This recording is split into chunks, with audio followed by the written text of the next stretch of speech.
tal? ¿Qué tal? ¿Cómo están? Muy buenas noches. ¿Qué tal? Buenas noches con todos. Les saluda el ingeniero Reinaldo Vilches de la empresa Ingenio Project.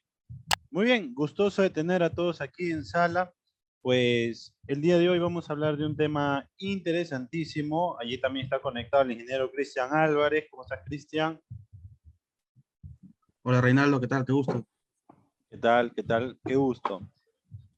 Y bien, les decía que pues, vamos a hablar de un tema muy interesante acerca de un acápite que pertenece al tema de refuerzo estructural. Vamos a hablar de aquello que muchas personas en el diseño preguntan, temas muy puntuales acerca de las irregularidades. ¿Ok? Entonces, bueno, para poder iniciar, tenemos siempre unas normas, ¿no? En todo lugar, unas normas para poder hablar de este tema de refuerzo estructural. ¿Cuáles son? Básicamente, mucho cuidado con su micrófono, mucho cuidado con los comentarios. Siempre nosotros velamos por el respeto a los ponentes, tanto como el respeto hacia los profesionales que están conectados en el grupo.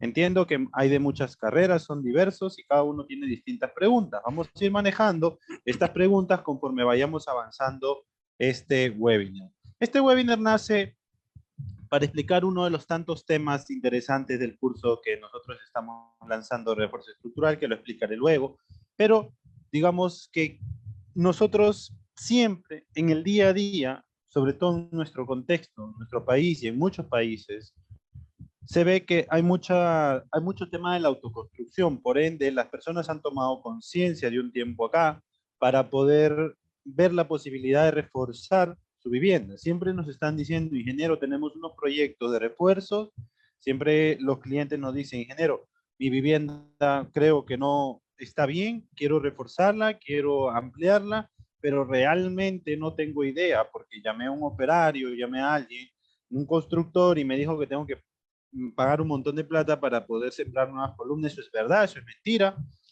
Y esto nace del análisis de la ingeniería tan grandiosa, pues, ¿no? La ingeniería civil. Esto tiene sustento. Cuando uno coloca una placa, coloca una columna, empestilla una placa, amplía una columna, amplía o peralta una viga, pues tiene un sentido detrás de la parte de la ingeniería.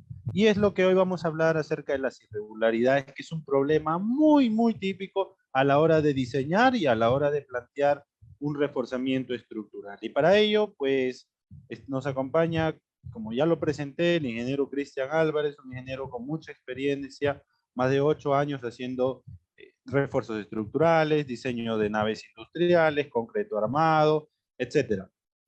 Son muchísimas las especialidades, ya él se presentará también con ustedes. Ya ha tenido la experiencia y la participación en este curso que nos ha ido sumamente bien, nos ha ido fenomenal. Los alumnos muy, muy, muy contentos. Luego les mostraré algunos temitas allí como resultado final de los cursos que estamos brindando. No somos una empresa que brinda cursos nada más, sino que hablamos desde la experiencia. Una empresa que brinda un curso simplemente busca un docente, lo coloca y te da el curso y te brinda un certificado. Somos una empresa que hablamos de la experiencia y es lo que vamos a compartir hoy. Y para eso lo dejo con el ingeniero Cristian Álvarez. Cristian. ¿Qué tal Reinaldo? ¿Qué tal amigos de las distintas plataformas digitales? Eh, Acá nuevamente, ¿no? Para mí es un gusto nuevamente poder dar esta pequeña charla, este pequeño seminario de un tema bastante importante de cara a lo que son reforzamientos estructurales. ¿Correcto? Bueno, ya comentó un poco Reinaldo sobre la experiencia que yo tengo. Ya hay cierta experiencia con respecto a diseño en concreto armado, acero, albañilería, ¿correcto? Entonces, no sé si me permites compartir pantalla, Reinaldo, como para... ¿Cómo no? ¿Cómo no? Vamos a ir detallando y las preguntas se irán resolviendo siempre en orden y acorde al tema. Les digo esto porque yo sé que la emoción de muchos es preguntar, ingeniero, y esto, y esto, y esto, pero siempre es muy importante guardar un poquito la calma porque va a haber temas que sí vamos a tocar. De repente alguno otro que quede por ahí en el aire, pero la idea es tocar los principales. Entonces, muy bien, Cristian, y vamos a comenzar con este tema fundamental en el diseño y reforzamiento estructural. Comenzamos. Perfecto. De todas maneras, recalcar, ¿no? El tema del audio es importante, siempre mantenerlo apagado como para que todo fluya correctamente. Bien, entonces empezamos. Refuerzo estructural en concreto y albañilería, específicamente nosotros vamos a hablar de lo que corresponde a irregularidades. Se tiene siempre el concepto errado de que cuando uno tiene que reforzar o de que reforzar es simplemente cambiar un elemento por otro, ¿no? O simplemente reparar un elemento, llámese columna, llámese viga, llámese losa, etcétera, ¿no? Sin embargo, el tema de reforzamiento estructural en sí va más allá que esto. Reforzar no es solamente cambiar una cosa por otra. Cuando uno hace un reforzamiento, tiene que analizar el sistema, pero ya de una manera integral, ¿no? En su conjunto. Entonces, es así que el día de hoy vamos a hablar sobre las irregularidades estructurales, que es un tema que en realidad es bastante importante de cara al correcto comportamiento de las edificaciones. Sin embargo, está bastante pasado por alto, incluso en algunos diseños, no solo en la autoconstrucción, sino también en algunos diseños. ¿De acuerdo? Entonces, primeramente vamos a hablar un poco sobre la terminología, alguna terminología básica, ¿no? Teniendo en cuenta que el grupo que tenemos acá es bastante surtido, ¿no? No necesariamente todos tienen los conceptos de resistencia de materiales o de análisis estructural claros. ¿Correcto? Entonces, empezaremos con lo que es rigidez, ¿no? ¿Qué es la rigidez? Rigidez es la relación existente entre un esfuerzo aplicado y la deformación, ¿no? Un material o sistema muy rígido soporta grandes fuerzas y presenta deformaciones bajas. ¿De acuerdo? Entonces, a ver, vamos a... Acá tenemos, en estos gráficos, tenemos un sistema o un pórtico, ¿no? Que es un sistema, digamos, conformado básicamente por columnas y vigas. ¿Bien? Y acá en el lado derecho tenemos un muro de albañilería confinado, ¿no? Muro confinado, vamos a poner muro confinado. Correcto, entonces, ¿qué pasa si yo le aplico una carga lateral? Vamos a poner una carga lateral acá. Yo le aplico una carga lateral acá y al muro de albañilería también le coloco una carga lateral de la misma magnitud, digamos. ¿Qué va a pasar? ¿No? Que este pórtico seguramente va a tender a desplazarse, ¿no? Va a tener un desplazamiento cualquiera. Sin embargo, este muro confinado probablemente también tenga un desplazamiento, pero tengamos en cuenta que este desplazamiento no es tan grande o no sería tan grande como el obtenido en un pórtico, ¿no? Va a ser un desplazamiento menor. ¿Correcto? Entonces, teniendo en cuenta el concepto de rigidez, podemos decir que este muro confinado es más rígido que este pórtico. ¿Correcto? Entonces, eh, de ahí nace la pregunta, ¿no? ¿Nos conviene, o al ser más rígido, tiene un mejor comportamiento sismorresistente? Al ser más rígido, va a soportar más cargas laterales. Más adelante vamos a ver si esta afirmación es correcta o no es correcta, ¿no? Bien, entonces tenemos un muro de albañilería que es más rígido que un pórtico, ¿no? Asimismo, tenemos el siguiente concepto, que es el concepto de resistencia. La resistencia es la capacidad de soportar un determinado esfuerzo, ¿no? Un esfuerzo cualquiera. Bien, entonces, acá en estos gráficos tenemos, por ejemplo, un cable de acero. El cable de acero es bastante resistente, ¿no? Si es que yo le aplico una carga axial, por ejemplo, a este cable de acero, va a ser bastante resistente, ¿no? Me va a soportar bastante esfuerzo, ¿no? Va a soportar bastante carga. Y acá tenemos no un cable de acero, sino una barra de acero, ¿no? Si yo le aplico una determinada fuerza a esta barra de acero, también va a tener una resistencia adecuada. Sin embargo, tengamos en cuenta que un elemento puede ser resistente, pero muy poco rígido, como es el caso de este cable de acero, ¿no? Este cable de acero no es nada rígido, sin embargo, es bastante resistente. Bien, entonces es importante tener eso claro. Otro concepto que también tenemos que tener claro es el concepto de ductilidad. O sea, la ductilidad es la capacidad de cualquier elemento o cualquier sistema para poder sufrir grandes deformaciones antes de llegar a la rotura o colapso. Entonces, acá tenemos estos grafiquitos que teníamos hace un momento, que es el pórtico y el muro, ¿no? Habíamos visto que el muro es bastante rígido con respecto a un pórtico. Sin embargo, nosotros le habíamos aplicado acá una carga lateral. De repente, para una carga lateral determinada, el comportamiento de estos dos sistemas sea óptimo. Pero ¿qué pasa si esta carga lateral se va incrementando, ¿no? Va aumentándose?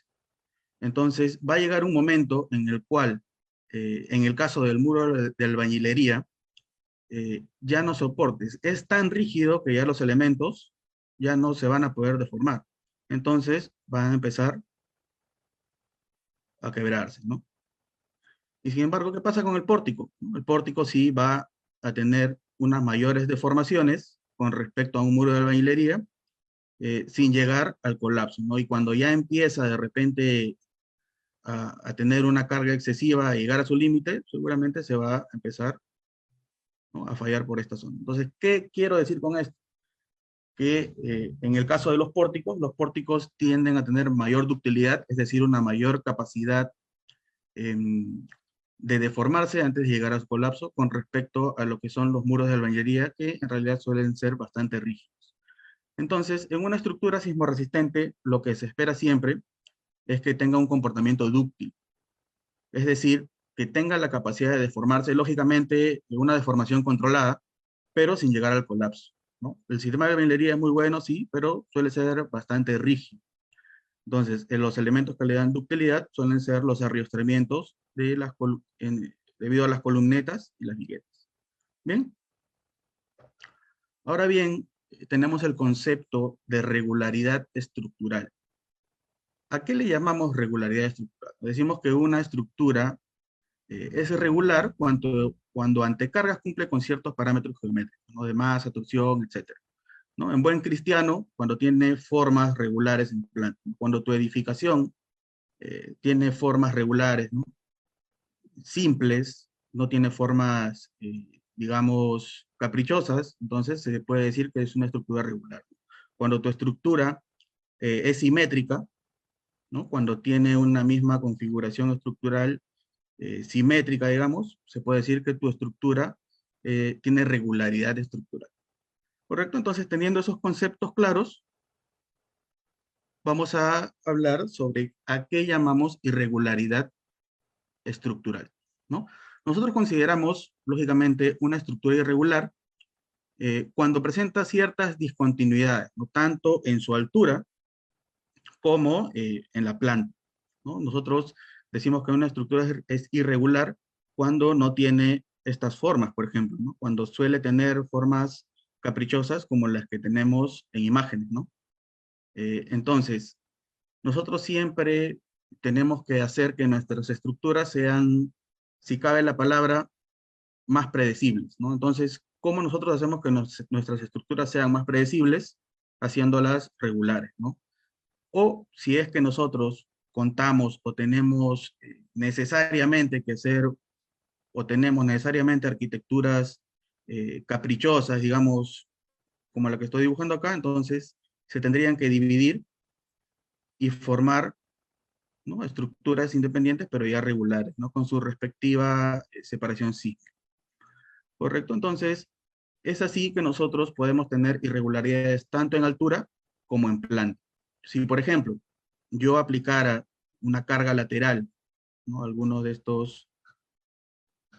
especie de cubos que tenemos acá, no sabemos a ciencia cierta cómo será su comportamiento, ¿no? Probablemente tenga torsión, ¿no?, tienda a girarse, probablemente tenga más rigidez en un lado que en el otro, de la misma forma acá. Si es que yo le aplico alguna carga lateral, ¿no?, a este edificio, vamos a llamarlo así, vamos a tener que en la parte superior va a tener una gran masa, no va a tener regularidad, no tiene, digamos, continuidad con respecto a las masas en todos los niveles, ¿no? Y de la misma forma acá, acá hay un cambio, esto es bastante típico en cuanto a los edificios, ¿no? tenemos una planta realmente bastante grande, un primer piso bastante grande, y los otros niveles tienden a reducirse, ¿no? Esto de por sí también es una irregularidad, ¿no? Ahora, las irregularidades están indicadas en nuestra norma E03, ¿no? Recordemos que en el Reglamento Nacional de Edificaciones, la norma sismorresistente es la E030. Bien, entonces, ¿qué nos dice la E030 con respecto a las irregularidades? ¿No? Entonces, acompáñenme a ver el siguiente cuadrito. En este cuadro nos indica una categorización y una regularidad permitida en cuanto a las edificaciones, ¿no? Por ejemplo, te dice que las edificaciones con categoría A1 y A2, o también habla de categoría B y C, eh, se permite o no se permite ciertas irregularidades, ¿no? Pero ¿qué es esto? ¿No? Ustedes dirán, Cristian, ¿pero qué es esto? Pues esto está en la siguiente tablita de acá. Una edificación tipo A son edificaciones esenciales, son edificaciones que son usadas como establecimientos de salud, por ejemplo, ¿no? Son edificaciones esenciales, son edificaciones que son consideradas importantes, no deberían fallar. Entonces, sísmicamente se le aplica algún factor. Entonces, es la forma en la cual la norma de 030 nos trata de decir que, por ejemplo, en el caso de las edificaciones tipo A, no podemos permitirnos irregularidades. ¿Qué quiere decir? Que los hospitales tienen que ser lo más regulares posibles. No puede tener irregularidades en planta o en altura, ¿no? Y sobre todo, bueno, en este caso te indica que en todas las zonas sísmicas. Recordemos que nuestro querido Perú pues está dividido en 4 zonas sísmicas, ¿no? Siendo la costa, debido a la zona en la cual nos encontramos, ¿no? Que hay 2 placas tectónicas que colindan, ¿no? Entonces, toda esta costa, en general toda la costa de Latinoamérica, es bastante sísmica, ¿no? Entonces, eh, le ponen un factor o una zona 4, ¿no? Es el factor de peligro sísmico, digamos, ¿correcto? Entonces, en el caso de edificaciones A1 y A2, nos dice que a nivel nacional, en general, estas edificaciones no deberían tener irregularidades, ¿no? Ahora, ¿qué pasa con las edificaciones tipo B? Las edificaciones tipo B son edificaciones importantes, son edificaciones donde se reúne una gran cantidad de gente, ¿no? Por ejemplo, teatros, estadios, coliseos, centros comerciales, ¿no? ¿Por qué son considerados importantes? Porque ante cualquier evento sísmico, ante cualquier desastre, al ser edificaciones que pueden contener gran cantidad de gente, no podrían fallar o no deberían fallar. Entonces, eh, además de aplicarle cierto factor, ¿no? Para el cálculo sísmico, nos dice que las edificaciones tipo B tampoco deberían tener irregularidades, ¿no? Al menos en las zonas sísmicas 2, 3 y 4, ¿ya? En la zona de baja sismicidad, si cabe la palabra, ¿no? De baja sismicidad, porque en general el Perú es bastante sísmico, eh, en la zona 1 no hay restricciones, ¿no? O sea, podríamos tener de repente edificios irregulares, pero solo en la zona 1, y solo si es edificaciones de este tipo. Ahora, a las edificaciones comunes, ¿no? Que son básicamente las edificaciones usadas como vivienda, oficinas, hoteles, restaurantes, etcétera, la norma nos dice que podríamos tener irregularidades solamente en la zona 1. Sin embargo, en la zona sísmica 2 podríamos tener irregularidades, pero no irregularidades extremas, siempre y cuando sea de 2 o 8 metros de altura total, ¿no? Y en la zona 4 y 3 no deberíamos tener irregularidades. ¿Correcto? Esto es lo que nos dice la norma con respecto a las irregularidades, ¿no? Pero se preguntarán, usted ha hablado de irregularidades extremas, ha hablado de irregularidades así a secas, pero ¿qué es esto, no? ¿Qué son estas irregularidades? Bien, entonces, enseguida vamos a tratar de desglosar uno por uno las irregularidades que te dice la norma. Bien, la norma nos detalla, en el caso de irregularidades en altura, hasta 8 tipos de irregularidades, ¿correcto? Con respecto a las irregularidades en planta, la norma nos nombra hasta 5 tipos de irregularidades, siendo algunas irregularidades normales, entre comillas, por decirlo de alguna forma, irregularidades extremas, ¿correcto? Tenemos irregularidades de rigidez, de resistencia, es por eso que inicialmente hablábamos sobre estos conceptos básicos. Asimismo tenemos irregularidades extremas de rigidez, de resistencia, irregularidades de masa o peso, irregularidades que ya tienen que ver con la geometría de la edificación, discontinuidades en sistemas resistentes, y asimismo también tenemos discontinuidades extremas en los sistemas resistentes, ¿no? Todo esto con respecto a las irregularidades en altura, ¿no? Pero ¿qué pasa con las irregularidades en planta? Pues también tienen sus propias irregularidades, ¿no? Tenemos irregularidades torsionales, tenemos irregularidades torsionales extremas, tenemos las populares esquinas entrantes, que si alguien acá no lo conoce, ahorita lo vamos a verificar. Tenemos discontinuidades en diafragma, los pozos de luz que son bastante grandes en muchos casos, y sistemas no paralelos. ¿De acuerdo? Entonces, vamos a tratar de hablar de cada uno de este tipo de irregularidades, ¿no? Empezamos con la primera irregularidad, ¿no? La primera irregularidad en altura, la irregularidad de rigidez o de piso blando. ¿Ya? Esta es una forma en la cual se le conoce a este tipo de irregularidad. La norma 030 nos dice que nosotros tenemos una irregularidad de rigidez cuando en cualquiera de las direcciones de análisis, recordemos que cuando uno hace un análisis sísmico, si bien es cierto, ¿no? Bueno, esta es una vista de planta de una edificación X. Si bien es cierto, el sismo puede venir en cualquier dirección, en ingeniería nosotros idealizamos dos direcciones principales para el análisis, ¿no? Nosotros decimos que tenemos un sismo en Y y un sismo en X, ¿no? Esto es como para, de esta forma nosotros idealizamos la estructura como para diseñarla, ¿correcto? En sus dos direcciones principales, nosotros analizamos esta estructura. Entonces, nosotros tenemos una irregularidad de rigidez de piso blando cuando en cualquiera de las direcciones de análisis, la rigidez lateral de un entrepiso es menor que el 70% de la rigidez lateral del entrepiso inmediato superior o menor al 80% de la rigidez lateral promedio de los tres niveles superiores. En español quiere decir lo siguiente. Tenemos un edificio, nosotros determinamos la rigidez, ¿no?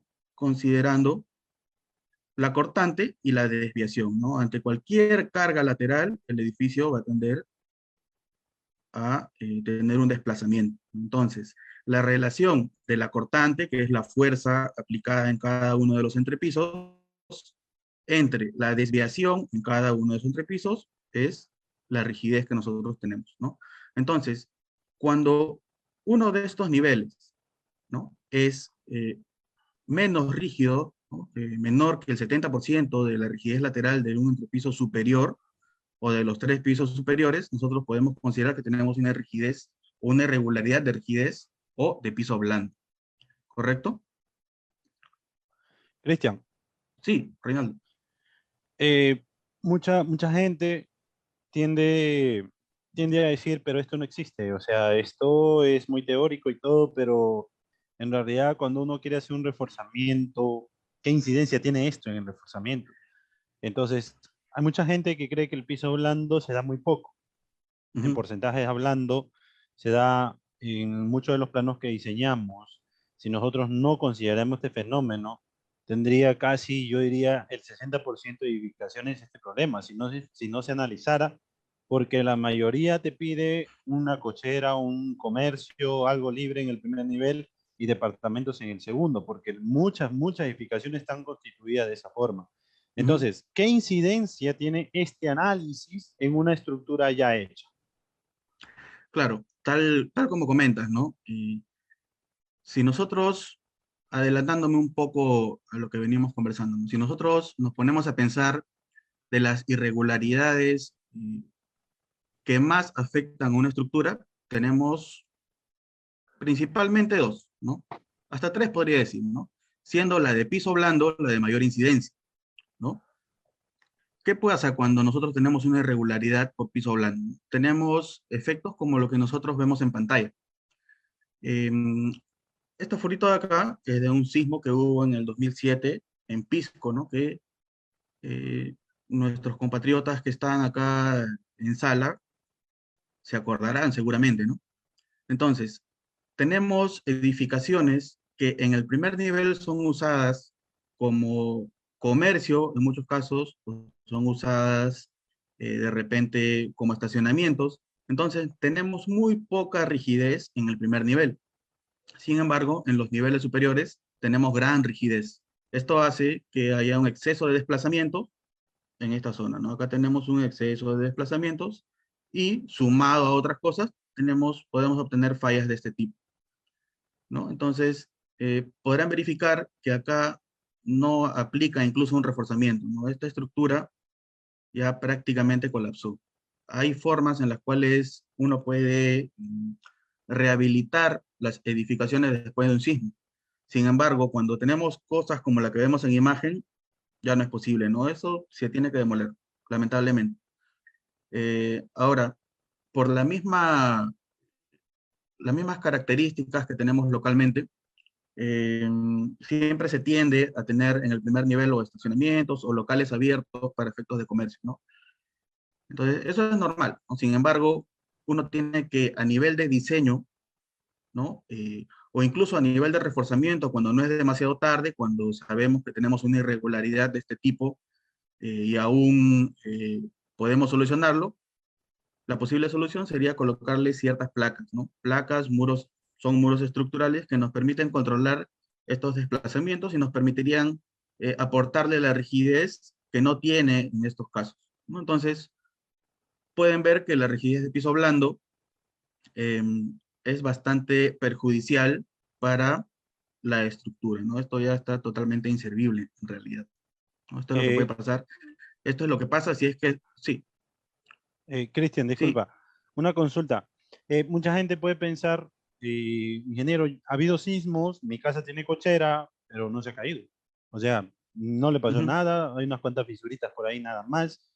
¿A qué claro. se debe que estas edificaciones sí fallan de inmediato y mi casa de 4 pisos todavía no ha fallado? Y mucho, y eso sí quisiera, ¿no? Dar un aporte y luego sí, muy importante lo que nos vas a definir y Ujú. la introducción a lo que existe antes, ¿no? La albañilería confinada con esos muros muy anchos, ¿no?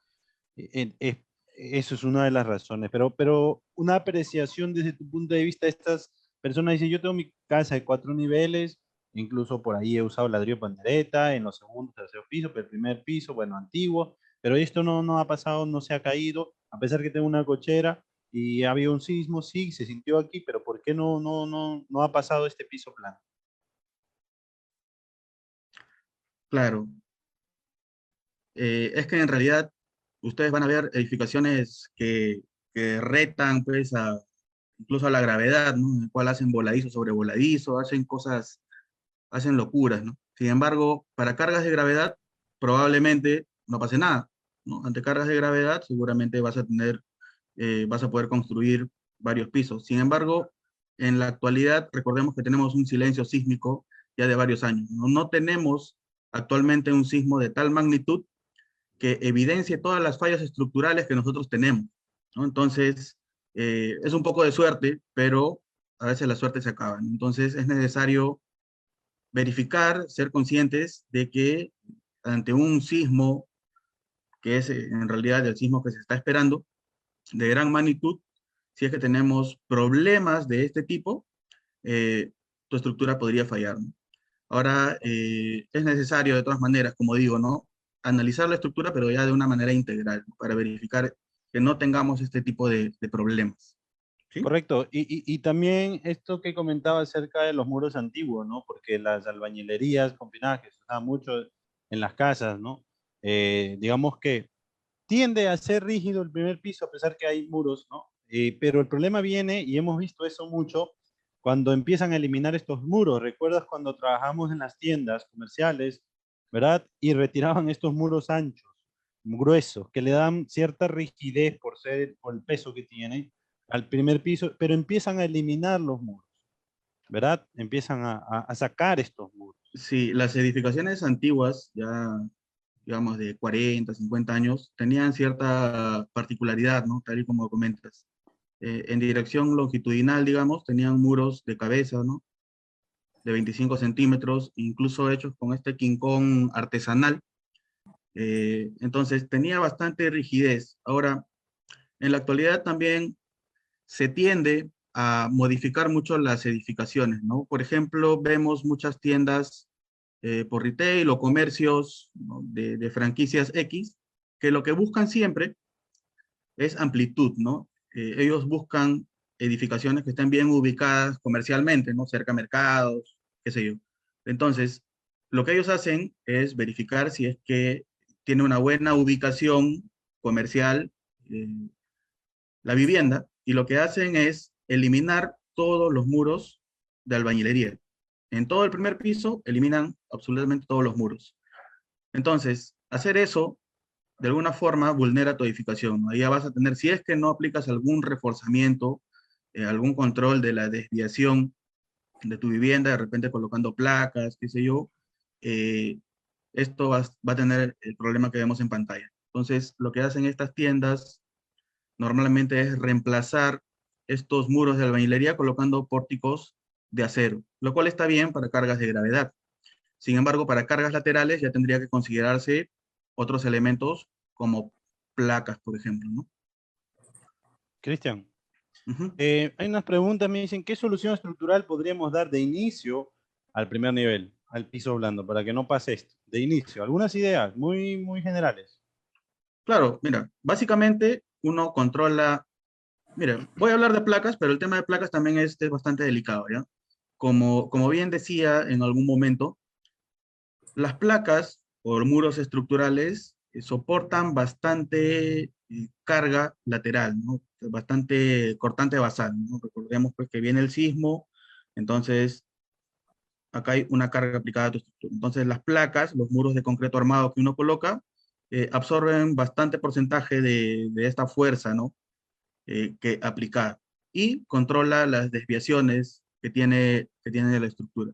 Sin embargo, estas placas mal ubicadas pueden ser también perjudiciales porque te podría ocasionar irregularidades torsionales que vamos a ver más adelante, ¿no? Pero básicamente lo que uno puede hacer es colocar placas o si es que quieres de repente hacerlo de albañilería o la estructura te admite hacerlo de albañilería, colocar muros de albañilería que tengan continuidad en todos los niveles, ¿no? Pero para eso se tiene que analizar así a simple, al ojo, como se dice, no podría hacerse, se tiene que analizar, ¿no? Pero básicamente colocar placas de concreto armado, ¿no?, o un muro estructural, incluso hasta pórticos podría servirte, pero pórticos, digamos, con columnas y vigas pues, bastante robustas, ¿no? Hay una preguntita también, piso blando y piso débil, ¿es Ujú. lo mismo?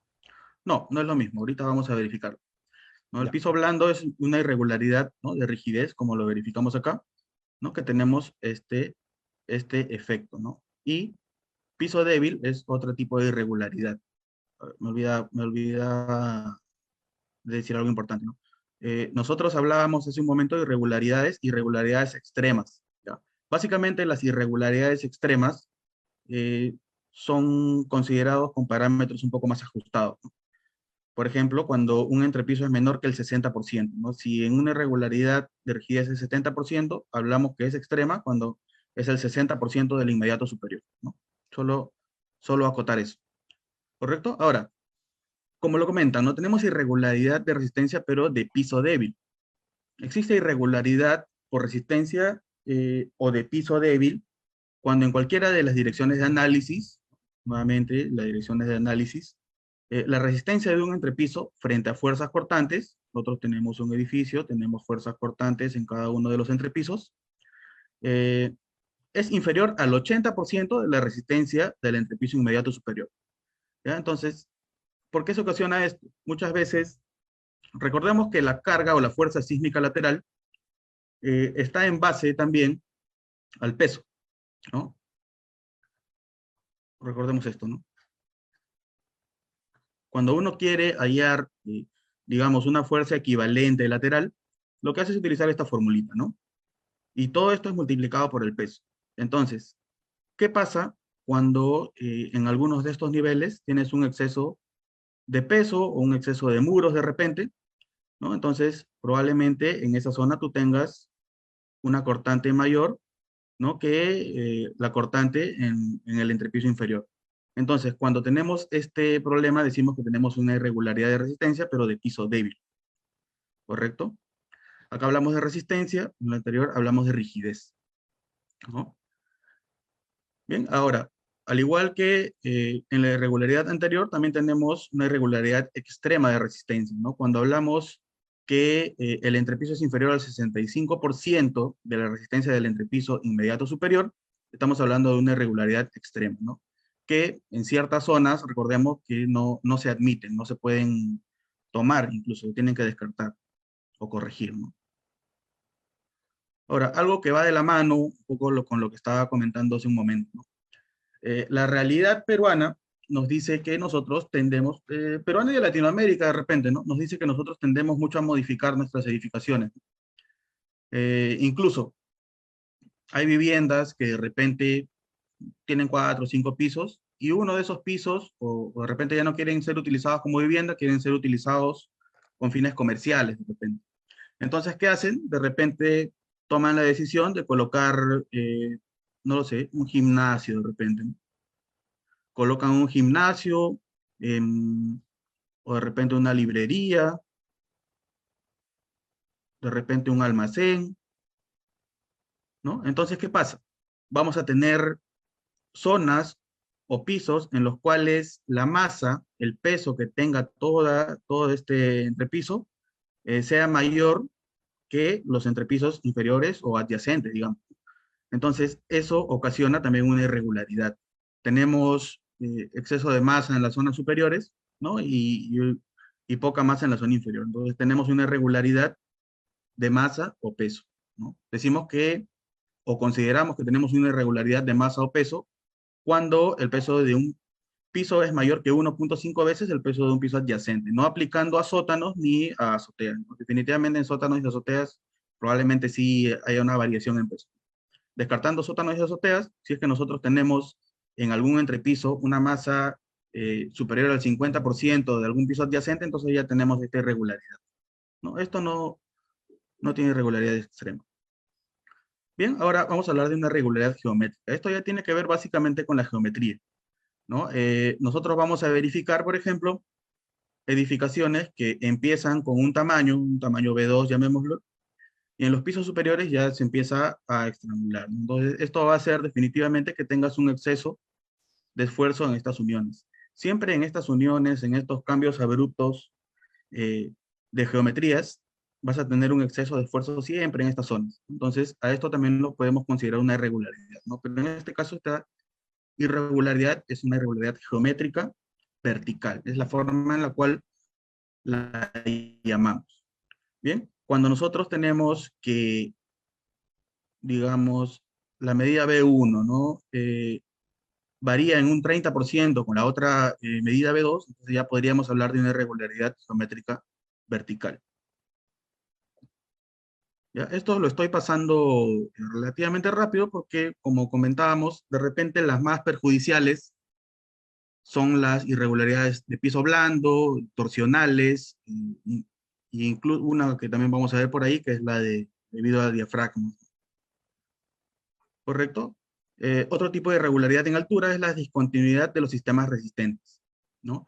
¿Qué pasa, no? De repente nosotros tenemos una estructura en la cual vamos a conversar sobre lo siguiente, ya para que se tenga claro.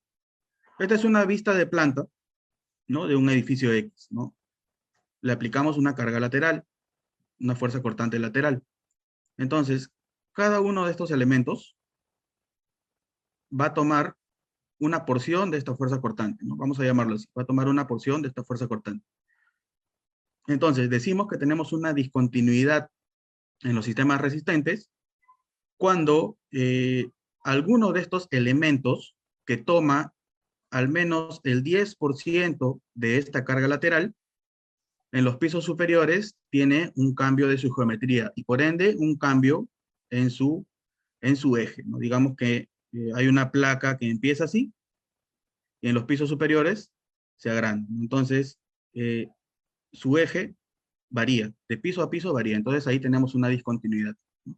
Una discontinuidad de elementos resistentes. Ahora, esto también tiene una irregularidad extrema, ¿no?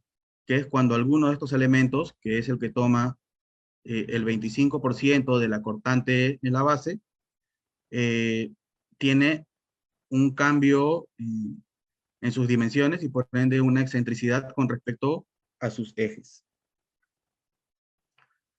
¿Correcto? Ahora vamos a hablar de las irregularidades en planta. Esta irregularidad torsional probablemente sea una de las más perjudiciales y lamentablemente es una de las que más se repite. ¿Por qué? Porque recordemos que nosotros tenemos, por ejemplo, edificaciones en esquina, ¿no? Esto es algo muy típico, por ejemplo, en edificaciones en esquina y que lamentablemente desde el diseño no se tiene en cuenta. A ver, este es un lote, este es otro lote de acá, ¿no? Y estos son los vecinos. Entonces, en edificaciones en esquina se tiene muros a todo lo largo, ¿no? De las zonas que colindan con los vecinos, ¿no? Entonces, cuando uno tiene una carga lateral, ¿no? Acá tenemos mucha rigidez en un lado y muy poca rigidez en el otro lado. Entonces, esto va a hacer que se tienda a girar. Entonces, todos estos elementos estructurales, todos los elementos estructurales no han sido diseñados para eso, ¿no? Solamente se podría decir, ¿no?, que esta torsión hace que estos elementos estructurales tengan un comportamiento o fallen, ¿no? Entonces, estas irregularidades torsionales son bastante repetitivas en las edificaciones de esquina o incluso en placas mal ubicadas, ¿no? Cuando uno coloca una placa en una posición tratando de repente controlar algún desplazamiento, más bien lo que hace va a ser perjudicar tu estructura, ¿no? Vas a generar mucha torsión, ¿no? Entonces decimos que nosotros tenemos una irregularidad torsional eh, cuando la deriva máxima, acá tienen que suceder dos cosas, ¿no?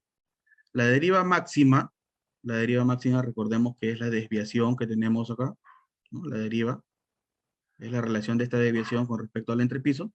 La deriva máxima del entrepiso excede el 50% de la deriva máxima permitida, ¿no? Esa es una de las condiciones, ¿no? Y la deriva máxima excede 1.3 la deriva promedio. Entonces, si es que esto tiene torsión, si es que la deriva, digamos, promedio de estas dos torsiones excede en 1.3 la deriva máxima, entonces también tenemos este tipo de regularidades torsionales, ¿ya? Que en un momento vamos a ver algunas fotos de lo que pasa con este tipo de irregularidades. ¿Qué es lo que nosotros podemos tener cuando tenemos este tipo de irregularidades? ¿Bien?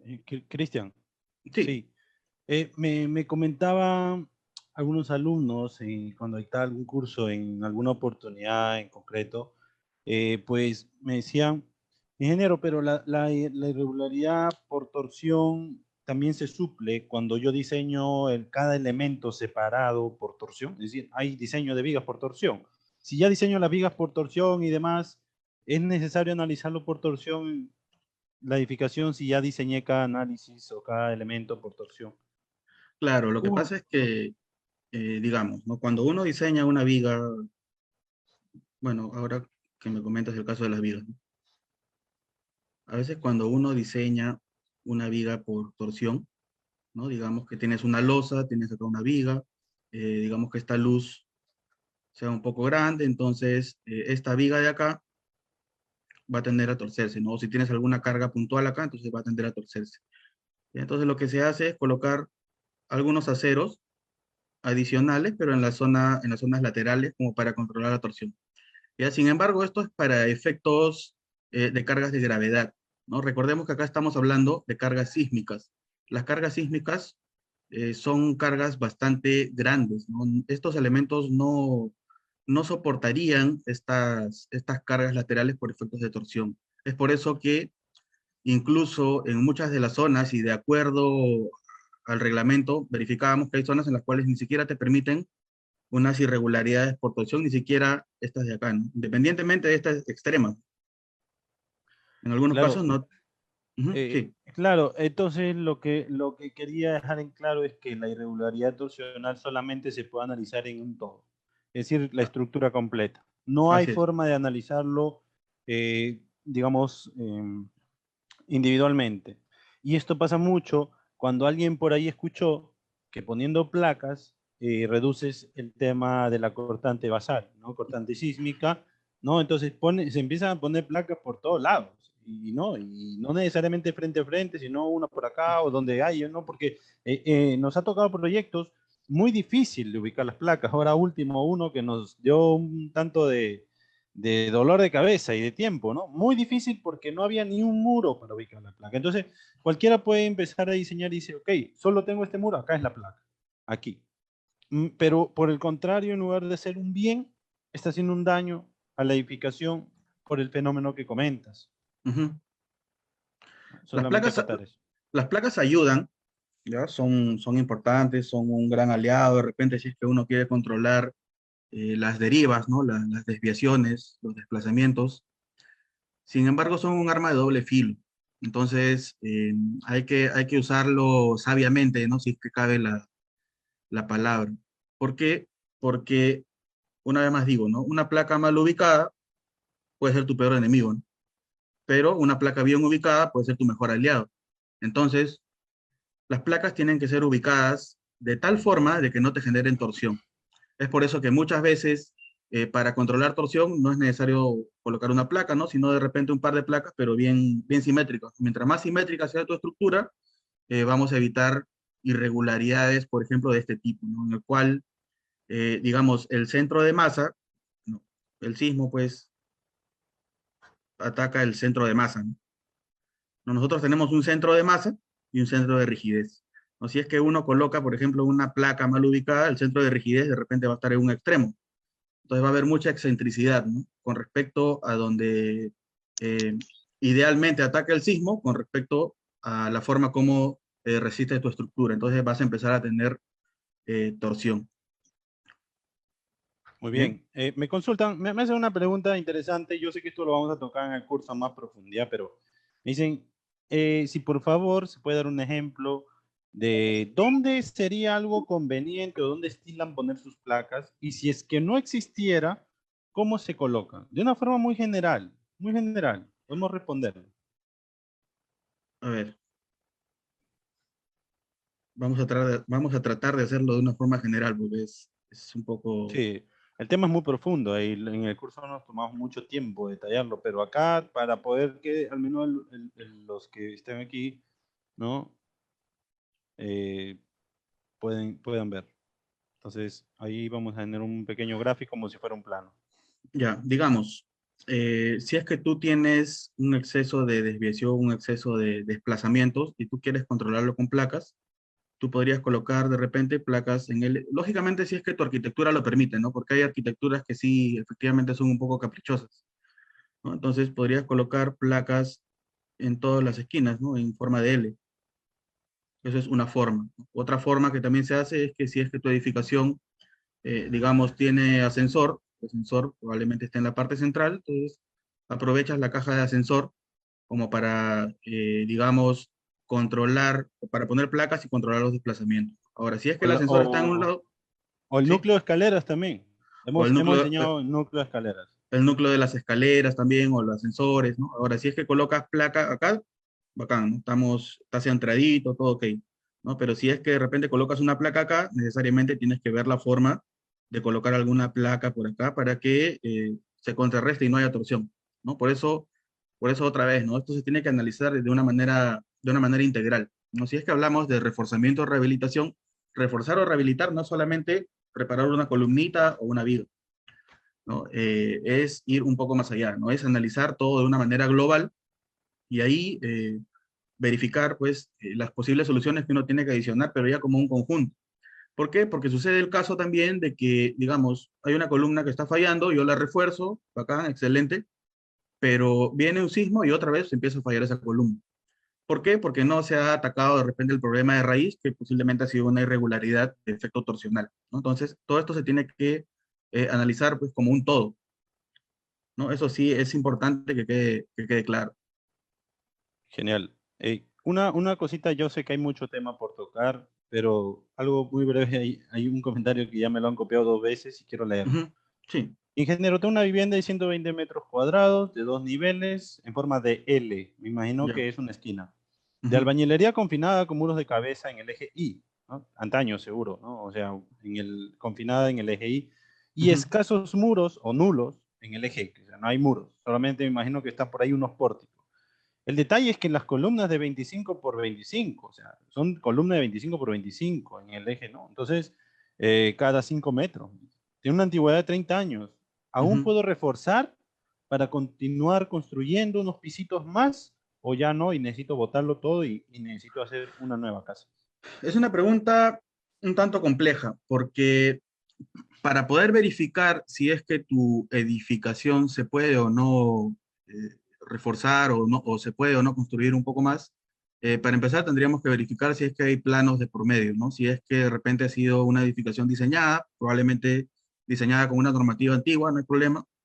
Verificar si es que la calidad de los concretos está correcta, verificar si los aceros están bien, verificar la configuración estructural, verificar, de repente hacer una ocultación para verificar las zapatas, ¿no? Entonces, al ojo, si alguien te dice, sí, porque, bueno, lamentablemente em, la autoconstrucción es un problema que arrastramos desde hace mucho tiempo. Entonces, a veces el maestro, por tratar de tomar algún trabajo, tú le preguntas y te dice, sí, ok, esto tiene para hacer 2 pisos más, ¿no? Sin embargo, hacer ese diagnóstico al ojo es algo un poco pretencioso, ¿no? Entonces, esto se tiene que analizar.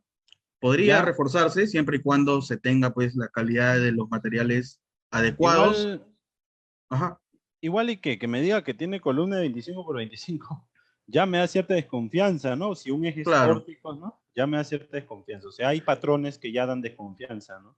claro. Si es que un eje, claro, no tienes muros en el sentido transversal, me dices, ¿no? No, que las Claro. columnas 25 por 25 formando pórticos. O sea, Ah, ok. Entonces, mire, ahí tenemos un problema, ¿no? Ahí tenemos un problema ya.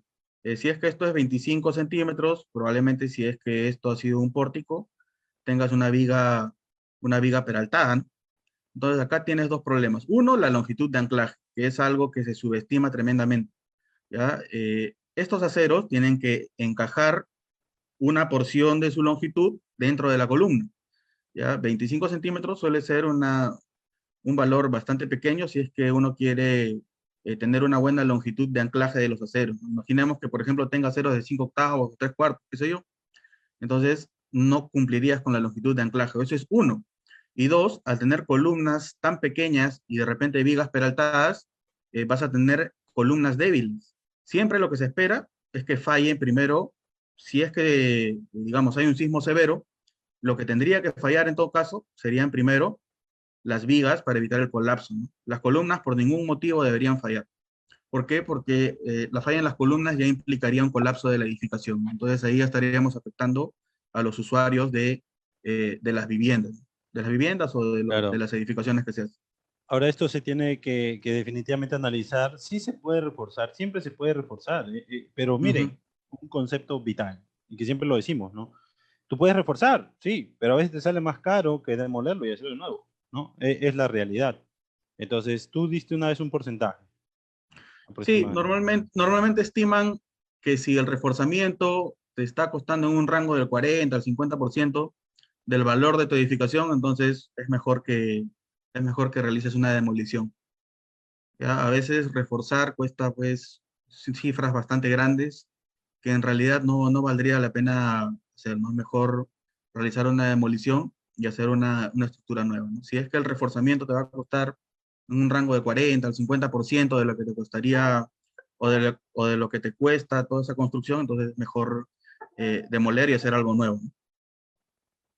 Sí, además se tenía que contar con planos, porque imagínate que se refuerce los pórticos, se ponga placa y demás, y que de pronto estos pórticos reforzados no tenían una zapata más de 1 metro por 1 metro, Sí, por 60 de profundidad.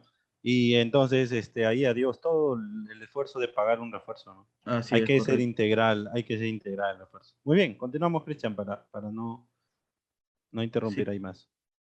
sí. A ver, otro tipo de irregularidad que nosotros tenemos que es bastante común en realidad, son las esquinas entrantes, ¿no? Nosotros tenemos una irregularidad por efectos de esquinas entrantes cuando, digamos, estas longitudes, ¿no? Son mayores al 20% de las longitudes de ese mismo sentido, ¿no? Por ejemplo, ¿no? Digamos, tenemos esta edificación esto tiene 25 metros, ¿ya? Ahora, esto tiene que cumplirse para ambas longitudes, ¿eh? Si cumplen una y en la otra no, entonces podría considerarse regular, ¿no? Como es este caso. Este 6 metros ya está superando el 20%, ¿no? De esta longitud. Sin embargo, en este lado aún no cumple con el 20% de esta longitud, ¿no? Esta entrada que tiene acá. Entonces, se podría considerar como regular, ¿no? Pero si tenemos un exceso del 20% en ambas longitudes, entonces ahí ya lo podríamos considerar como irregular, ¿no? Este problema es bastante típico debido a que tenemos en general que las arquitecturas tienen pozos de luz bastante grandes. Ahora, estos pozos de luz, eh, seguramente hay arquitectos dentro de este pequeño seminario. Entonces, colocar pozos de luz bastante grandes, de repente uno va a tener una edificación pues bastante ventilada, bastante iluminada. Sin embargo, estas esquinas entrantes generan un exceso de esfuerzos en esta zona. Estructuralmente hay soluciones, ¿no? Uno podría de repente dividirlo en dos edificaciones regulares, ¿no? Eso es una solución, ¿no? O podría rigidizar de repente ciertas zonas, ¿no? Pero en sí, en la medida de lo posible, sé que no siempre se puede, pero en la medida de lo posible uno tiene que tratar de evitar estos pozos de luz o estas esquinas entrantes, ¿correcto? Porque también podrías tener un problema ya de diafragma, ¿no? Como es el caso que estamos viendo a continuación. Tenemos discontinuidad de diafragma o irregularidad por efectos de discontinuidad de diafragma cuando tenemos aberturas de este tipo, por ejemplo, ¿no? Que superan el 50% de todo el área, ¿no? Recordemos algo, ¿no? Nosotros idealizamos que la losa es un diafragma rígido. ¿Qué quiere decir? Este diafragma, de alguna forma, unifica todos los elementos estructurales. De tal manera que ante cualquier carga lateral, todo esto se va a comportar de una manera al unísono, digamos, ¿no? Entonces todo se va a tender a mover de una manera uniforme. Entonces, si es que nosotros tenemos un diafragma o no tenemos un diafragma rígido, entonces de repente las columnas de esta zona se comportan de una manera, las columnas de esta zona se comportan de otra, entonces tienes una estructura irregular, ¿no? Ahora, también se puede cumplir que tenemos una discontinuidad de diafragma cuando tenemos cosas como esta, ¿no? Aberturas de este tipo, que de repente no llegas al 50% de toda el área, pero si es que uno hace, digamos, un plano imaginario, uno la losa la va a ver de la siguiente manera, ¿no? Esta es la losa, acá tienes una abertura, y acá tienes una abertura, ¿no? Esto que está sombreado es lo que queda de losa, ¿no? Entonces, si es que estas áreas, la suma de estas áreas, es menor al 25% de toda esta área de losa, entonces también tenemos una discontinuidad de diafragma. Evidentemente acá prácticamente estás partiendo en dos tu estructura, ¿no? Entonces también es un problema que tenemos que atentar, ¿no? ¿De acuerdo?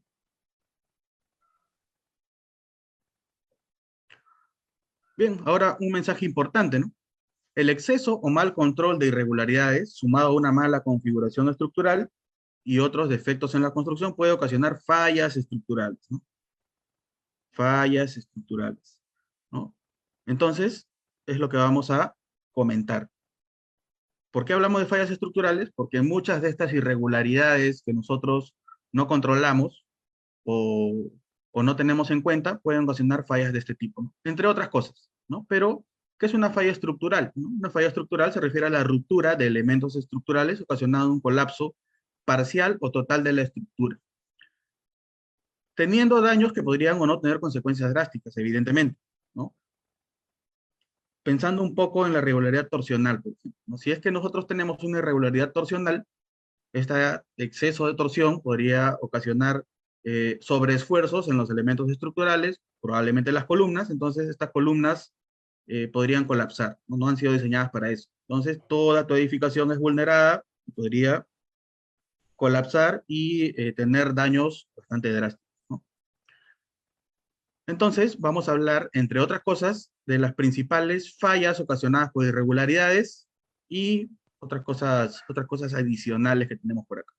Lo que les comentaba, las edificaciones en esquina, ¿no? Las edificaciones en esquina tienden a tener muros a todo lo largo, ¿no? De la zona que está colindando con el vecino. Entonces, el centro de masa, que es donde ataca el sismo, versus el centro de rigidez, que es la forma en la cual tu estructura responde, tiene una excentricidad, no están muy alineados, ¿no? Entonces, esta excentricidad hace que se genere una torsión. Entonces, al tener esta torsión, todos tus elementos estructurales que tienes acá no han sido diseñados para eso. Entonces, miren lo que pasa, ¿no? Puedes ocasionar la caída de tu edificación. Acá tengo un pequeño video, no sé si me permiten, es breve.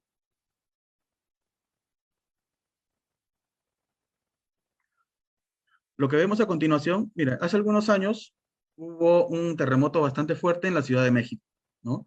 Dentro de los informes que tenemos con respecto a los daños ocasionados debido a este sismo, han sido principalmente dos tipos de fallas, ¿no? Los pisos blandos han fallado tremendamente, ¿no? Y las irregularidades torsionales también. Dos problemas que, si es que hacemos la analogía con Perú, nosotros también tenemos ese problema. ¿Qué quiere decir? Que si tenemos un sismo de características similares a las de allá, probablemente tengamos problemas de este tipo, ¿no? Está suscitándose acá un evento sísmico, la estructura va a tender a torcerse, ¿no? Entonces, estos elementos que son bastante delgados, unas cuantas columnitas, fallan, entonces la estructura simplemente colapsa, ¿no? Esas columnas no han sido diseñadas para eso. Ahí ha habido una falla torsional, seguramente combinado con otras fallas estructurales que también ha tenido tu edificación, ¿no? Entonces, si por ahí decían, las irregularidades no son importantes, pues ahí está la respuesta. Las irregularidades son bastante importantes y se tienen que controlar, sobre todo algunas que son las más perjudiciales, como las que hemos chequeado, ¿no?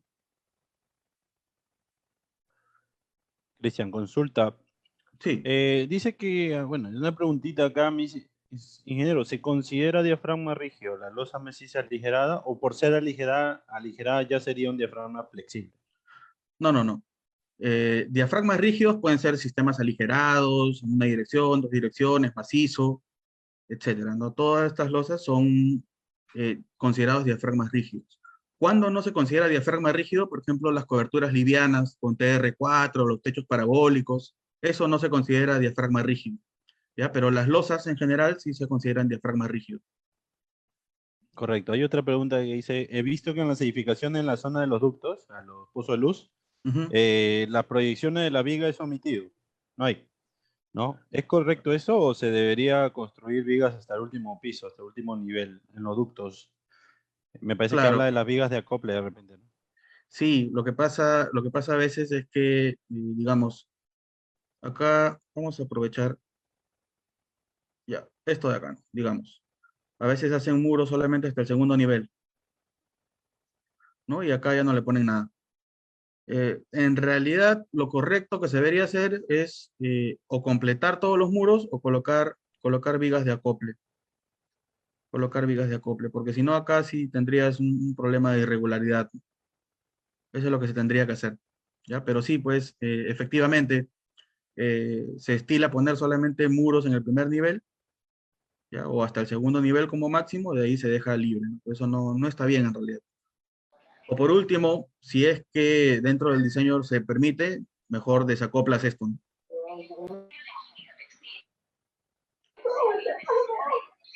Su audio, por favor.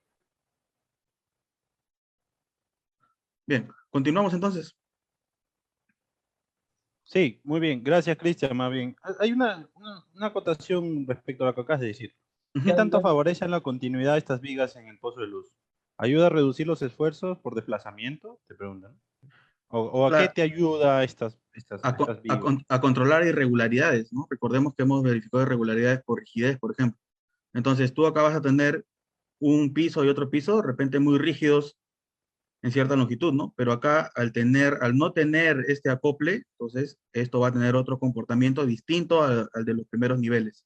Entonces, ahí podrías tener, de acuerdo a la magnitud de esto de acá, podrías tener una irregularidad ya, ¿no? Entonces sí es importante unir, ¿no? Todos estos bloques, que sea algo regular, algo compacto, es importante. Perfecto.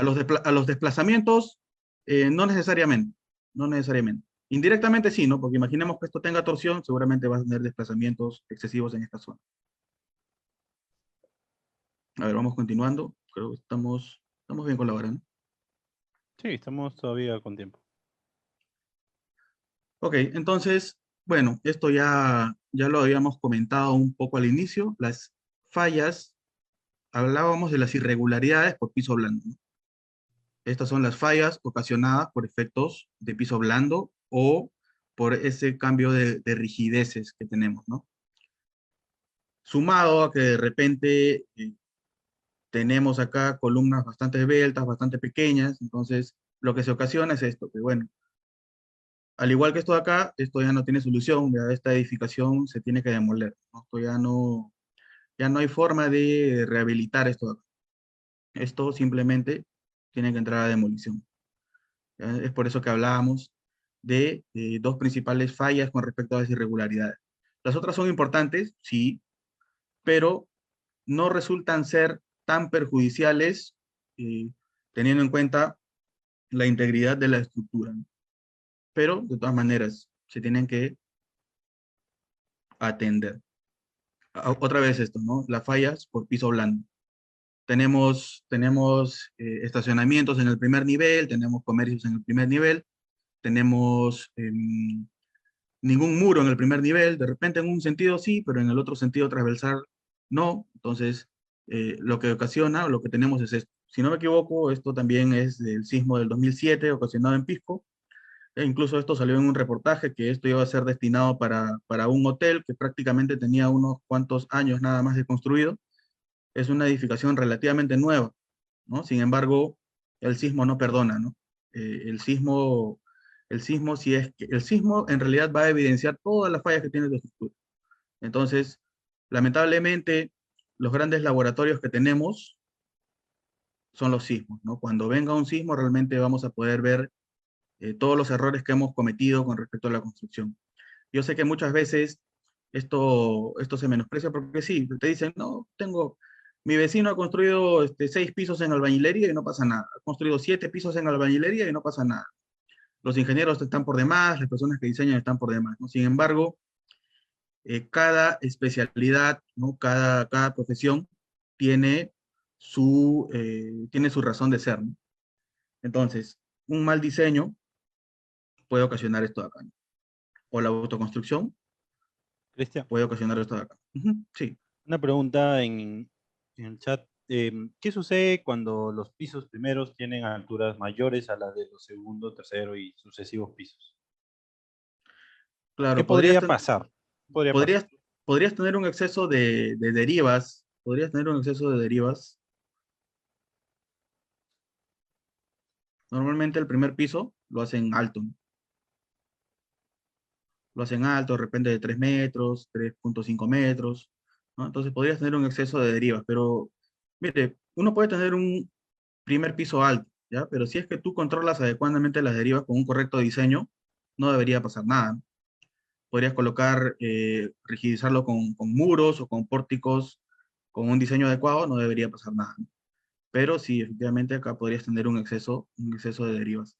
Ahora, tener en cuenta también lo siguiente. Si es que uno va a tener, digamos, muros de 3,5 metros de alto, lo que tendrías que colocar es una viga intermedia en ese muro. Ya es algo que lamentablemente no siempre se hace.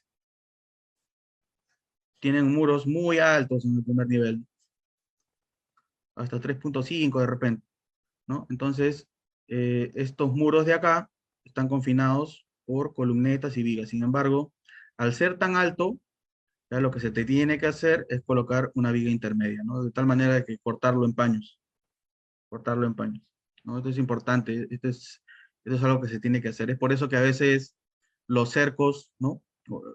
Uno lo ve de esta forma, ¿no? Con una viga intermedia acá, ¿no? Pero es algo que lamentablemente no siempre se hace, ¿ya? Pero bueno, en general acá Si es que controla los desplazamientos con un correcto diseño, no habría ningún problema, ¿no? Uno puede tener un primer piso alto.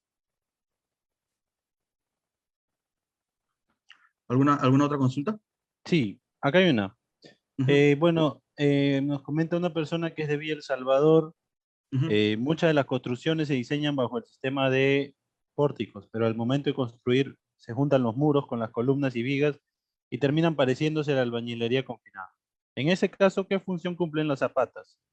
O sea, ¿para qué se plantean zapatas? O sea, en ese caso las zapatas solo aportan, o sea, trabaja para el pórtico, pero terminar unir el muro, eso es algo que hemos conversado muchas veces, terminar unir el muro con la columna, pues resulta ser estos sistemas mixtos que fueron creados aquí, ¿no? Pero me pregunta si está bien o cuál sería lo mejor, lo más óptimo.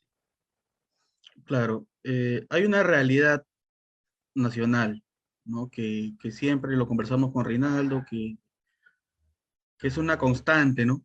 Es algo bastante consultado incluso. Nosotros tenemos terrenos que cada vez son más pequeños, cada vez son más angostos, ¿no? Entonces, tenemos terrenos cada vez más angostos, cada vez más pequeños, y tenemos usuarios que necesitan, digamos, amplitud en su primer nivel o en todos sus niveles. ¿Por qué? Porque incluso la arquitectura con respecto a las arquitecturas antiguas han cambiado un poco, ¿no? Recordemos que antes teníamos espacios definidos, ¿no? La cocina estaba en un espacio, la sala estaba en otro espacio, el baño o el comedor estaba en otro espacio, ¿no? Sin embargo, acá prácticamente se une la sala, se une el comedor y se une la cocina, ¿no? Entonces, ¿qué pasa acá? Que nosotros vamos a tener muros longitudinales, pero no vamos a tener ningún elemento transversalmente, no vamos a tener ningún elemento transversalmente que nos permita restringir el movimiento, ¿no? Entonces, ¿qué pasa? Se inventó o se buscó la solución, entonces es así como se originan las populares edificaciones mixtas o híbridas, ¿no? En el cual tenemos pórticos de concreto armado en la dirección X y tenemos un sistema de albañilería en la dirección Y, ¿no?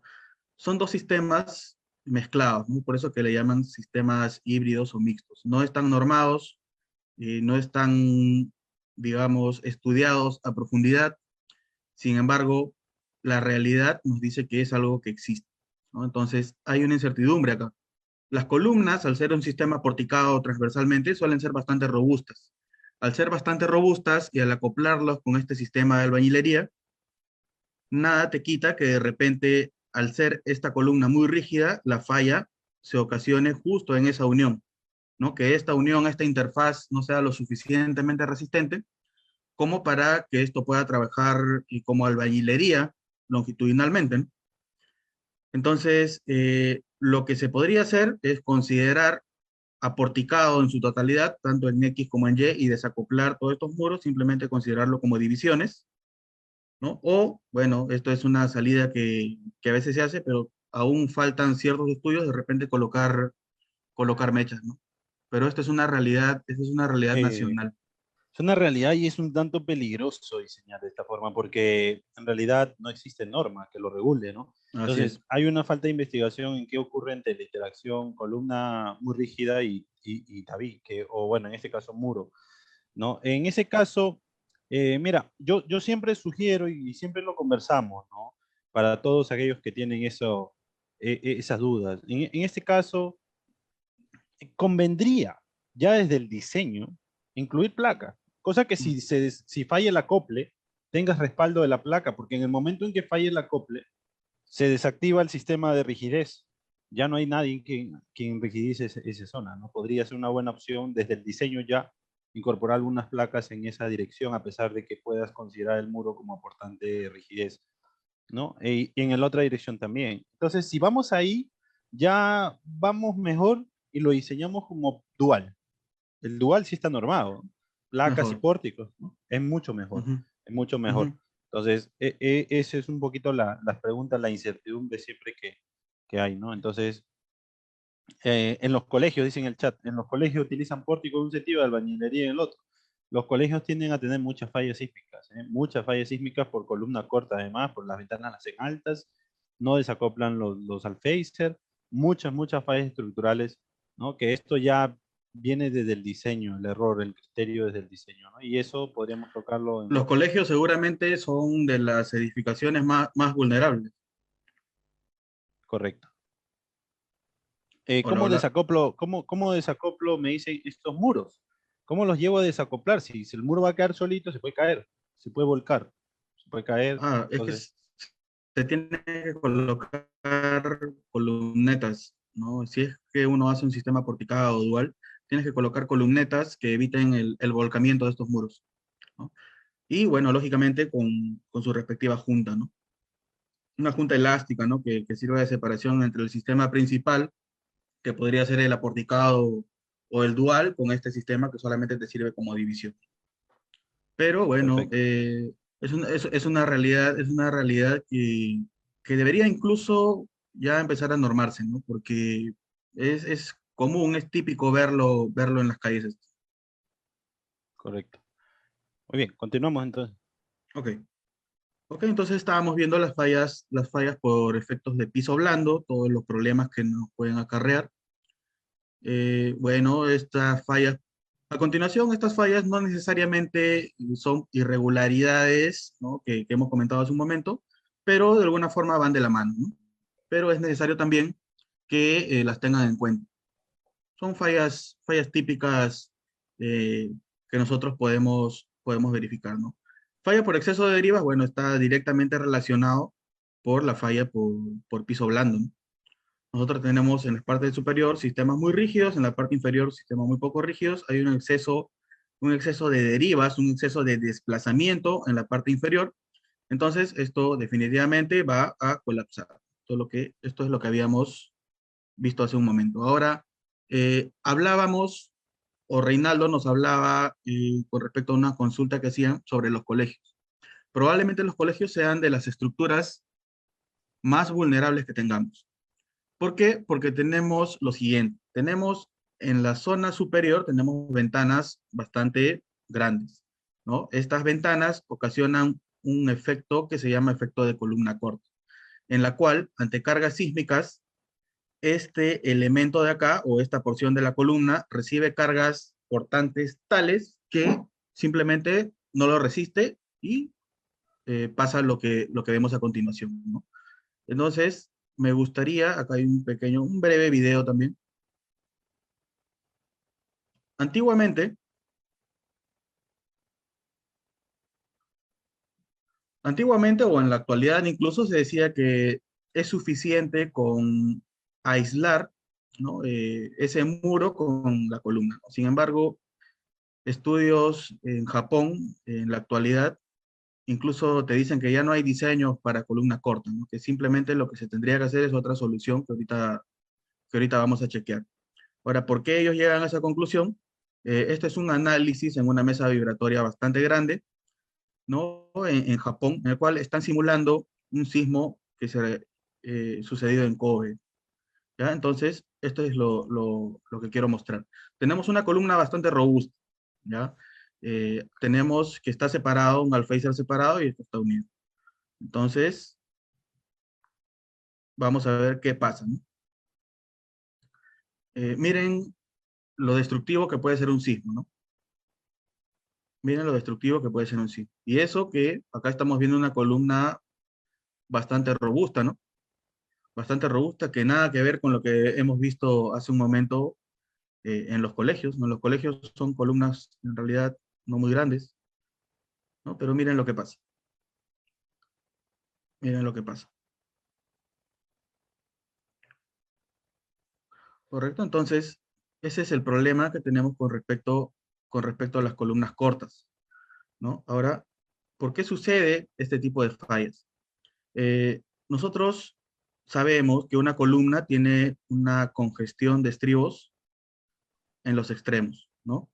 En la parte central no tenemos mucha congestión de estribos. Los estribos son elementos que se colocan para resistir las fuerzas cortantes o para controlar los cortantes, digamos, en estos elementos. Entonces, cuando no tenemos ningún muro acá que obstruya el paso y haga que este elemento, este pórtico se desplace libremente, no hay ningún problema, ¿no?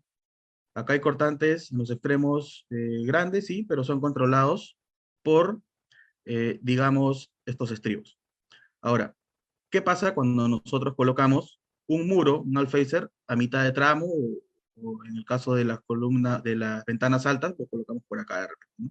Entonces, lo que va a pasar es que uno va a caer en una zona en la cual no tienes una correcta cantidad de estribos, ¿ya?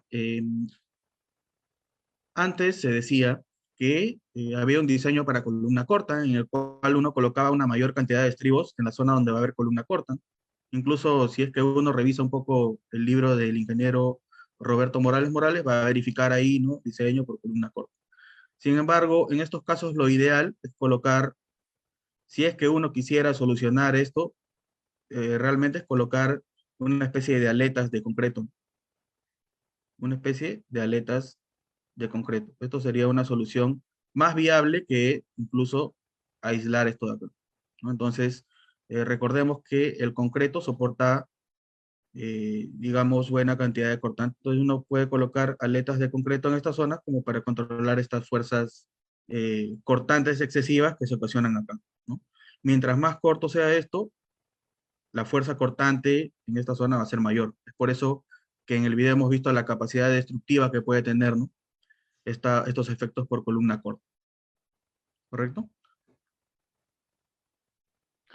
Cristian, unas Sí. preguntitas. Ujú, Eh, este aislamiento que mencionan, dice la pregunta, sobre la columneta y la columna que está bien, pero esto de aquí lleva una junta, tinopor o ujú, politinón expandido. ¿Se ajá. sellaría con tarrajeo, silicona? ¿Con qué se sella estas juntas? Esto se tiene que sellar. Si es que, bueno, si es que se decide hacer esto, ya, no puedes colocarle tarrajeo, porque el tarrajeo de todas maneras es un elemento rígido, ¿no? Entonces, igual vas a obstruir el movimiento y vas a tener el mismo efecto. En todo caso, lo que se tendría que colocar son elementos flexibles, algún sellador elastomérico que es bastante flexible, es lo que se tendría que colocar. Hasta cierto punto podría colocarse el Tecnopor, pero el Tecnopor también tiene una particularidad, ¿no? El Tecnopor en conjunto, si es que uno aplica una carga puntual en el Tecnopor, de repente sí se deforma solo acá, ¿no? Pero si es que tienes una carga uniforme en el Tecnopor, incluso hasta podría ocasionar ciertas fallas, ¿no? Es mejor algún elemento flexible o algún sellador elastomérico. Ahora, siempre lo ideal es no solo aislarlo de esta forma, ¿no? Sino, como comento, colocar acá una porción de muro, unas aletas que puede ser de albañilería o puede ser de concreto armado, y recién ahí colocas el aislamiento. Es como se debería hacer en realidad. Ok, acá hay otra que nos dice Camilo Román. Y en el Ujú. caso de albañilería confinada, ¿qué se hace con columnas del ancho del muro? Dice. ¿Qué se hacen con columnas del ancho del muro? En caso de albañilería confinada. Eh, a- no entiendo bien a qué se refiere con qué se hace. Sí, ¿qué se hace con columnas del ancho del muro? Me dice. Bueno, en sistema de albañilería confinada trabaja muy diferente al sistema porticado, ¿no? Está normado Sí. incluso su uso, ¿no? Eh, Bueno, hay otras preguntas. ¿Nos podría comentar sobre las montantes, instalaciones sanitarias que pasan las vigas? ¿Es perjudicial? Para aquellos que quieran saber más acerca del tema, yo he dado un webinar la vez pasada, la semana pasada, un webinar, ahí lo definí y di la solución. Está colgado en nuestro canal de YouTube para que lo puedan ver, ya se colgó y para que puedan ver acerca de este tema. Entonces, acá hay otra. ¿Cuál sería la altura libre máxima de un muro confinado? O sea, pregunta si yo tengo un muro muy, digamos, es albañilería confinada, digamos, y tengo un muro, Ujú. ¿cuál es la altura que debería yo considerar máxima para después yo poner una viga de amarre entre el muro, ¿no? ¿Cuál es la altura, te dicen, máxima para... Recordemos que a nivel de predimensionamiento te dicen que el espesor debería ser el H sobre 24, ¿no? Entonces, debería estar bordeando entre los 2,80 y los 3 metros. De ahí para arriba ya se debería empezar a colocar una viga de amarre o una viga intermedia. Correcto. Acá hay otro que dice, una opción podría ser realizar ensanchamiento en la parte de la zona superior de la columna. Ese fue un método de reforzamiento de la Católica. Sí, puede ser. Lo que han hecho ellos es algo parecido a lo que comento acá. Un segundito, ¿no? Lo que han hecho ellos es colocar, digamos, un bloque de concreto hasta cierto tramo nada más, ¿no? De tal manera que toda esta masa de acá soporta los esfuerzos cortantes. Es posible, sí. Bien.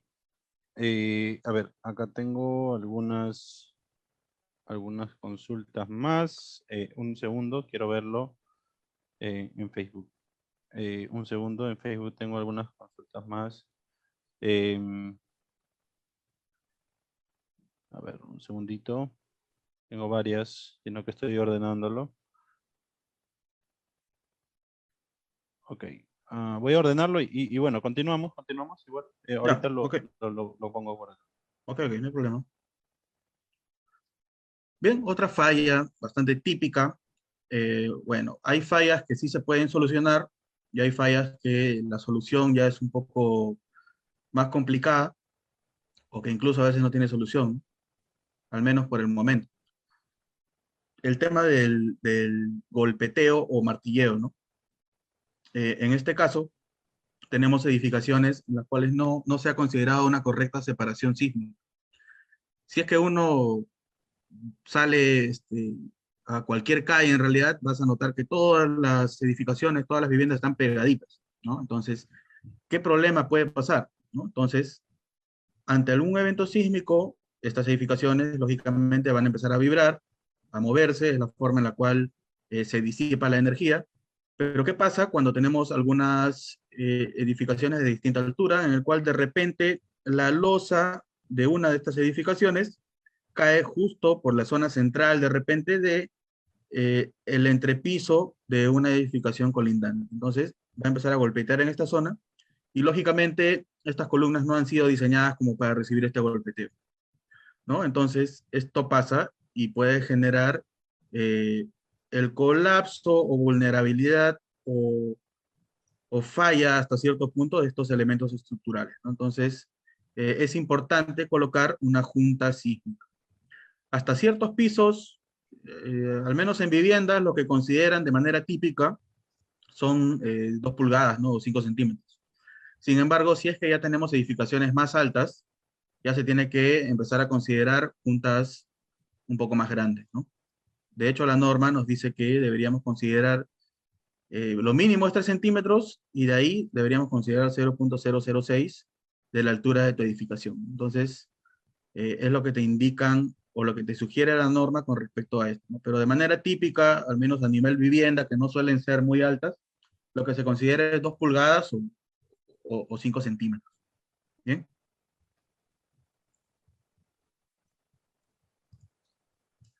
Ok, ahora también hay fallas por incompatibilidad de materiales.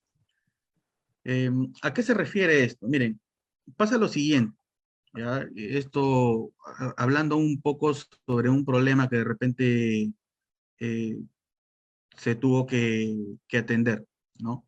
En algún momento hice un diseño de una vivienda X en la cual, si bien es cierto, nos dicen que las estructuras no se comportan como se diseñan, sino cómo se construyen, ¿no? Uno puede hacer de repente un diseño muy bueno, puede hacer una estructura excelente, pero al momento de construir, si es que no tienes un correcto uso de materiales de repente o un proceso adecuado de construcción, vas a tener problemas. Entonces, ¿qué pasó con esta vivienda?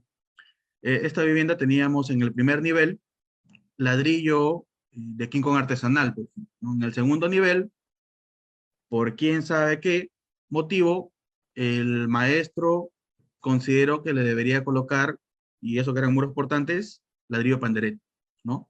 Y en el tercer nivel, cuando empezó a construir, no le colocó ni ladrillo artesanal ni ladrillo pandereta, le colocó ladrillo King Kong industrial. O sea, tienes en un muro portante, tienes 3 distintos tipos de ladrillo con 3 distintos tipos de resistencia, ¿no? Entonces, esto te habla de una incompatibilidad de materiales, una incompatibilidad de resistencia en cuanto a los materiales. Y esto definitivamente, de alguna forma, te genera un comportamiento irregular de tu estructura, ¿no? Esa estructura ya no se va a comportar como se calculó, como se estimaba que debería comportarse, ¿no? Asimismo, tenemos también que a veces edificaciones de adobe son complementadas con ladrillo y una serie de cosas adicionales. Entonces, esta incompatibilidad de materiales también es un error más típico de lo que se piensa, ¿no? Ahora, también tenemos fallas por temas de fallas en columnas, de repente las columnas no han sido diseñadas de manera adecuada. Tenemos fallas en vigas. Bueno, este tema, las vigas, si bien es cierto, se diseñan a flexión, ¿correcto? Se diseñan a flexión. Entonces, cuando hay un exceso de carga, de repente los aceros que has colocado en la parte inferior no son suficientes como para controlar esa tracción, entonces ya se empieza a agrietar, se empieza a agrietar el concreto, ¿no? Esta imagen de acá, por ejemplo, podemos verificar que las viguetas están apoyadas en esta viga chata. Entonces, toda esta masa de acá está siendo soportada por esta viga chata, ¿no? Entonces, acá tú ya tienes un problema por deficiencias en vigas, ¿no? Esto ya va a empezar a deflectarse de una forma debido al exceso de peso de acá. En este caso, lo ideal hubiera sido de repente colocarlo en estos muros de la albañilería confinada, ¿no? Otro problema que en algún momento se tuvo que ir a constatar en una edificación, era una edificación que sí tenía todos los planos estructurales ok, ¿no? Estaba correcto, sin embargo, de manera arbitraria, eh, digamos, tenemos una vista de planta. De manera arbitraria, si es que, si es que las viguetas estaban orientadas en este sentido, ¿no? Se tomó la decisión o tomaron la decisión arbitrariamente de colocarlo en el sentido longitudinal. Entonces, ¿qué pasó acá? Si esto es albañilería confinada, en esta zona, en la parte inferior, no había nada, ningún muro. Entonces, al girar estas viguetas, lo que estás haciendo es que estas vigas, que no han sido diseñadas para soportar esta carga, digamos, se tienda a generar como, se tienda a flexionar mucho, ¿no? Además de eso, esta viga de acá está transfiriendo carga a estas columnas de acá, y estas columnas de acá están generando cargas puntuales a un cimiento corrido, y el cimiento corrido no ha sido diseñado para soportar cargas puntuales. El cimiento corrido ha sido diseñado para soportar cargas distribuidas, ¿no? Es por eso que hay que diferenciar siempre los sistemas estructurales, ¿no? Cuando hablamos de albañilería confinada, normalmente lo que tiene que ir son cimientos corridos que soportan cargas distribuidas, ¿no? Cuando hablamos de un sistema aporticado, podemos hablar ya de zapatas porque son cargas puntuales las que se transfieren, ¿no? A la cimentación. En muchos casos o muchas veces han llegado planos a nuestras manos en los cuales aparentemente es un sistema de albañilería, pero aún así le colocan zapatas, ¿no? En realidad no sería necesario colocarle zapatas porque ahí no hay una carga puntual, sino más bien una carga distribuida, ¿no? O por el contrario, también hemos verificado que tenemos cargas puntuales, pero no hay zapatas, sino están apoyadas en un cimiento corrido. Esto posteriormente podría generar incluso que el cimiento corrido se quiebre y por ende tener asentamientos diferenciales que finalmente pues son evidenciados a través de ciertas fisuras, ciertas grietas, ¿no? Entonces es importante verificar esto. Ahora también, bueno, no me voy a extender mucho en esto, pero hay un video también en el canal de Ingenio Project en el cual se hace lo siguiente, ¿no? Eh, Se giró, porque eso también lamentablemente es algo que pasa en la realidad, ¿no? No es lo mismo, ya digamos, vamos a poner una cifra acá, ¿ya? Digamos que esto sea 50 y esto sea 30, ¿ya? Esto sea 50 y esto sea 30, ¿no? Aparentemente, como área es igual, ¿no? Pero no tienen un comportamiento igual, ¿ya? Esto debido a la inercia va a soportar mayor carga que si es que esta vía estuviera distribuida de esta forma, ¿no? Entonces, a veces en obra, lamentablemente, se toma esta decisión o toman esta decisión de manera errónea, ¿no? De girar una viga peraltada, ¿no? Y decir, no, bueno, si tiene la misma sección, será lo mismo, te dicen, ¿no? Pero no es así, ¿no? Lamentablemente son cosas, son suena a veces a broma, pero resulta ser más bien anécdota, ¿no? Tenemos fallas por nudo débil. Si es que tenemos sistemas aporticados, en los nudos tenemos que colocar estribos, ¿no? Siempre, incluso desde los planos, tienen que ir todos estos pórticos detallados, ¿no? Tenemos fallas por nudo débil, tenemos fallas por efectos de columna débil y viga fuerte, tenemos fallas por deficiencia en longitud de anclaje, lo que hablábamos o lo que conversábamos hace un momento, ¿no? Que teníamos columnas de repente muy pequeñas, en el cual la longitud de anclaje no es suficiente. Entonces, ¿qué pasa acá? Si es que nosotros tuviéramos acá columnas robustas, en el cual la longitud de anclaje sea lo suficiente como para poder considerar hasta cierto punto que acá hay un empotramiento, ¿no? Los momentos generados en un empotramiento acá, y por ende las deflexiones, no serían tan grandes que si lo considerábamos esto como simplemente apoyado. Si es que no tienes una correcta longitud de anclaje, esto va a ser prácticamente como simplemente apoyado. Entonces, de repente tú has diseñado tu viga considerando cierto empotramiento, ¿no? Pero en la realidad, la construcción, debido a una poca longitud de anclaje, te dice que esto va a tener deflexiones excesivas porque esto es simplemente apoyado. Entonces, ¿qué puede pasar? ¿Ya? En este caso, lo que pasó fue lo siguiente. En la parte superior, nosotros tenemos acabado, ¿no? Estas baldosas, estos enchapes suelen ser muy rígidos. Entonces, en la parte inferior tenemos una losa que ya se empezó a deflectar. En la parte superior tenemos baldosas que ya, al ser muy rígidas, ya empezaron a desprenderse, ¿no?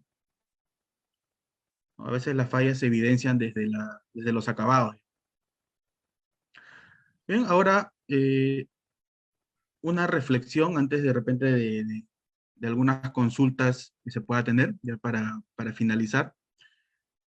Seguramente hasta el cansancio han recibido el siguiente mensaje, ¿no? Te dicen que es necesario tener un correcto diseño estructural, es necesario tener materiales adecuados y es necesario tener procedimientos constructivos adecuados para tener una estructura, pues, sólida, sismorresistente, etcétera, ¿no? Ahora, seguramente lo han escuchado hasta el cansancio, sí, pero es algo que en la realidad sí debería hacerse así. Si es que uno de estos tres puntos falla, vamos a tener seguramente viviendas inseguras, ¿no? De nada sirve tener buenos planos estructurales y buen material si es que vas a tener procesos mal hechos, ¿no? O de nada sirve porque también hasta en temas de diseño hay gente, hay profesionales inescrupulosos que desde el diseño, pues, es un copia y pega, ¿no? El diseño no es un copia y pega, ¿no? Siempre hay una base de cálculo que tenemos que hacer. Entonces, tenemos viviendas que desde los planos ya están deficientes, ¿no? Tienen buenos materiales, sí, tienen buen proceso constructivo, sí, pero desde los planos ya están mal. Entonces van a tener viviendas inseguras, ¿no? Entonces es importante dejar cualquiera de sus construcciones en manos adecuadas, ¿no? Entonces, no sé si hay alguna consulta hasta ahí, Reinaldo. Bien, bueno, hay algunas ya para ir finalizando porque quería brindar unos minutos a explicación del curso que se va a dictar un poquito, me consultan también acerca de eso. Bueno, hay personas que dicen podrías utilizar reforzamiento con fibras de carbono, ¿no? Sí, pero la fibra de carbono resulta ser bastante cara, ¿no? Y bastante cara en función a lo que puede cubrir. Yo creo que por ese lado. Las viguetas en la losa aligerada se podría reforzar, perdón, las viguetas en la losa siempre deben apoyarse en los muros flotantes, hablando de albañilería confinada, pues sí, ¿no? O sea, si hablamos de albañilería confinada es la respuesta correcta. En un sistema porticado, las vigas en ambos sentidos son peraltadas. Cuando hablamos de pórticos, te preguntan si en los dos sentidos suelen ser peraltados. Ujú. Yo creo que sí, ¿no? O sea, sí hemos diseñado y la mayoría salen con vigas peraltadas, sobre todo por el tema del control del desplazamiento del pórtico. Claro, antiguamente se consideraba, ¿no? Digamos, pórticos principales y pórticos secundarios, ¿no? Entonces los pórticos principales lo tomaban, pues, ¿no? Los que van a cargar el peso, seguramente, ¿no? Los pórticos secundarios lo consideraban los que no iban a cargar el peso de la losa, ¿no? Hablando de sistemas aporticados, ¿no? Sin embargo, la realidad te dice que debido a los sismos, sabemos que los sismos vienen en todos los sentidos, pero nosotros lo idealizamos que vienen en los dos sentidos principales, tienes que tener vigas peraltadas y pórticos en ambos sentidos. Ya no podemos tener en un sistema porticado peraltado en un sentido y vigas chatas en otro sentido. ¿No? Eso no debe pasar. Perfecto. Muy bien. Entonces, ¿podría yo compartir la pantalla un momentito? Sí, a ver. Bueno, ahí de todas maneras tienen a la mano, ¿no? Todos los contactos de Ingenio Project, todas las redes sociales, los números de contacto, ¿no? Por si desean comunicarse también con nosotros, ¿no? A ver, voy a dejar de compartir para que puedas compartir. Listo. Bien. Bueno, me consultaba acerca del canal de YouTube. Nosotros tenemos un canal, por ejemplo, aquí estábamos hablando, les animo a visitar el canal. Aquí estábamos hablando del tema de refuerzo con pórticos metálicos. Pues, estábamos en un video con Cristian. Íbamos viendo ahí algunos de los pórticos de reforzamiento y demás en el canal. ¿Cuál es el canal? Pues me consultaban, el canal es Construye con Ingenio, Ingenio con doble N, la última parte. Y ahí van a encontrar una batería de planos, no solamente de la parte de refuerzo, también constructivos y demás. Les animo a visitar el canal. Por otro lado, me decía ingeniero, y ese curso de reforzamiento, nosotros ya diseñamos, ya sé acerca de las irregularidades, ¿no? Y en el curso de reforzamiento, ¿qué vamos a ver? ¿Qué se va a ver? Bueno, el curso está dividido en 3 módulos, para ser sincero y sencillo, ¿no? Y las cosas como son, porque a nosotros nos gusta decir las cosas como son. Aquel que se mete al curso, ¿qué es lo que va a aprender? Básicamente lo que va a aprender es lo siguiente. En el módulo 1, la patología de fisuras, problema de configuración estructural. Uno de los módulos, claro, más detallado, es lo que hemos visto ahora. Solo uno de los módulos es lo que hemos visto ahora, ¿no? Luego vendrá, después del análisis patología de fisura, vendrán las irregularidades, que hemos visto hoy, fallas por configuración estructural, tipo de ensayo y ficha de toma de datos. Ya aquí comienza el análisis de viviendas, ¿no? Hay que hacer ocultaciones, testigo, esclerometría, ensayo de tracción de varillas y demás. Diagnosticamos la estructura, para lo cual hay algunas técnicas, vulnerabilidad sísmica, método de Hirosagua, estudios de normatividad estructural. La modelación estructural y la evaluación sísmica de una vivienda. Puede ser una vivienda que tenga el alumno, puede ser una vivienda que nosotros le demos. Se modelará y se evaluará todo lo que tienen, los problemas que tiene. Una vez que identificamos los criterios de estructuración y los sistemas estructurales, como viene esto previo a, antes de lo que viene a ser acá el módulo 3.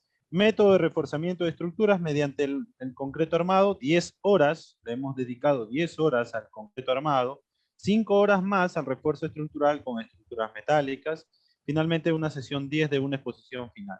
¿Por qué exposiciones, ingeniero? A mí no me gusta exponer. ¿Por qué exposiciones? Bueno, ocurre que el curso, nosotros como le digo, vamos dándole un proyecto y van primero identificando las irregularidades, luego con ayuda del docente y paso a paso, lo que vamos haciendo es que esas irregularidades vayas supliéndolas, vayas desapareciéndolas con un método de reforzamiento, el diseño del refuerzo. Finalmente, pues tendrás una vivienda reforzada, ¿no? Entonces, acá hay uno de los trabajos que, bueno, nos presentó uno de los alumnos ¿no? Pues eso en grupo, y uno de los alumnos envió bueno, los alumnos que conforman el grupo envió sus trabajos, vean que le dimos un plano, había irregularidades, ¿no? Había algo de irregularidades. Nosotros le dimos un formato, una plantilla, una guía siempre, ¿no?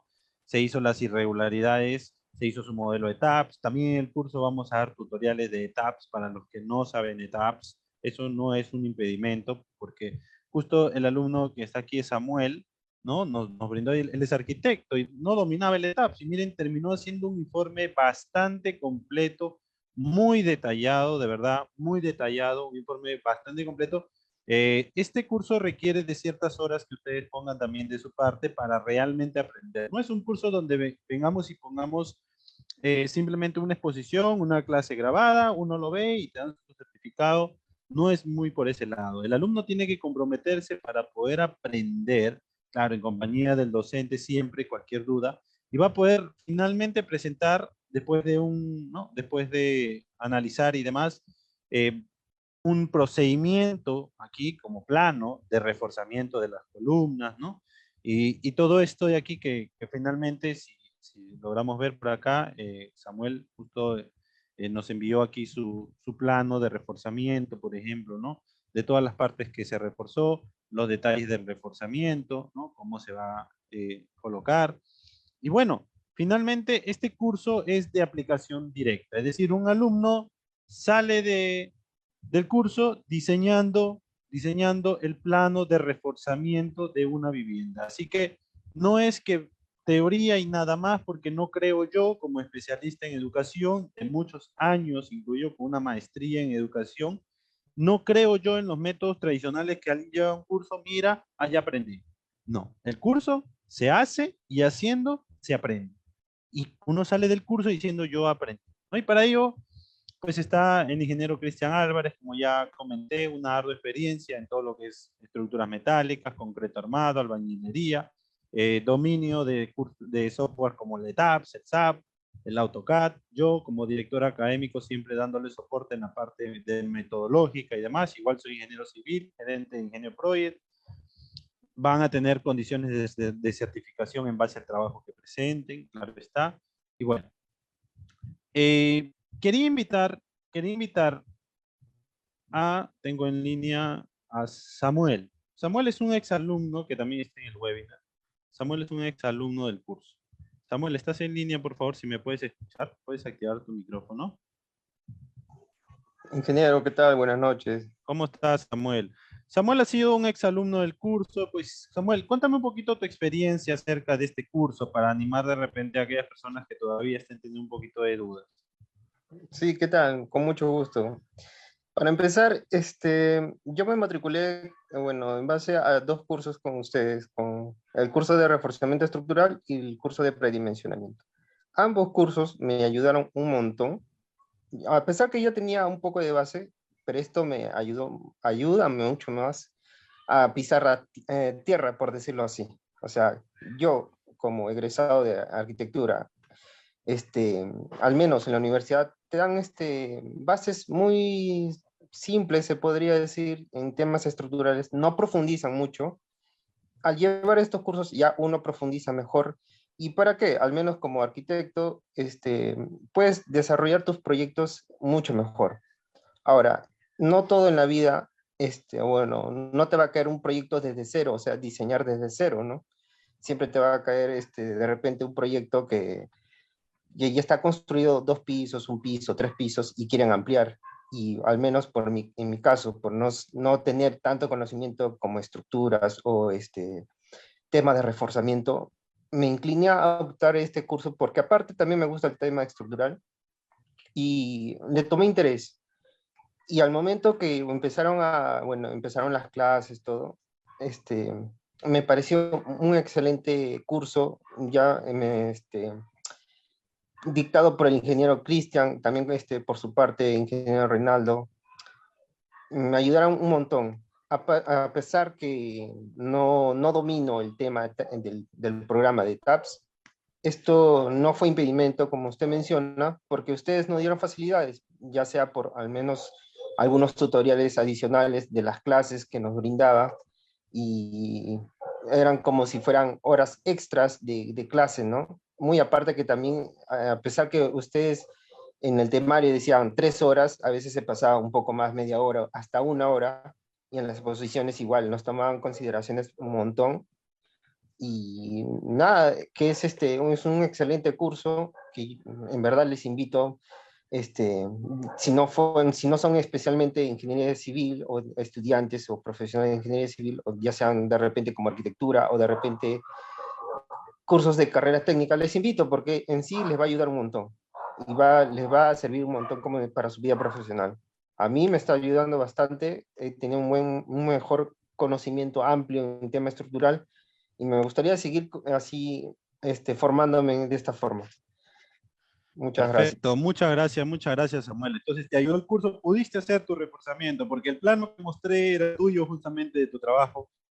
Eh, digamos que llegó a hacer su plano de reforzamiento. Mira, imagínense desde el punto de vista de la arquitectura, que muchos dicen la arquitectura queda desligada de la parte estructural. Es que fuimos paso a paso y entendemos que el grupo de nosotros será muy variado. Eso no es una limitación jamás para nosotros. Fuimos muy paso a paso, hablamos de muchos temas interesantes. Si bien es cierto, ahí de repente la parte constructiva y demás, damos como pautas constructivas, pero desde el punto del diseño estructural para reforzar, lo tienes bien claro. Si el alumno le pone empeño, lo culmina y va a tener la misma experiencia que Samuel tuvo, y siempre, claro está, la mejora es continua.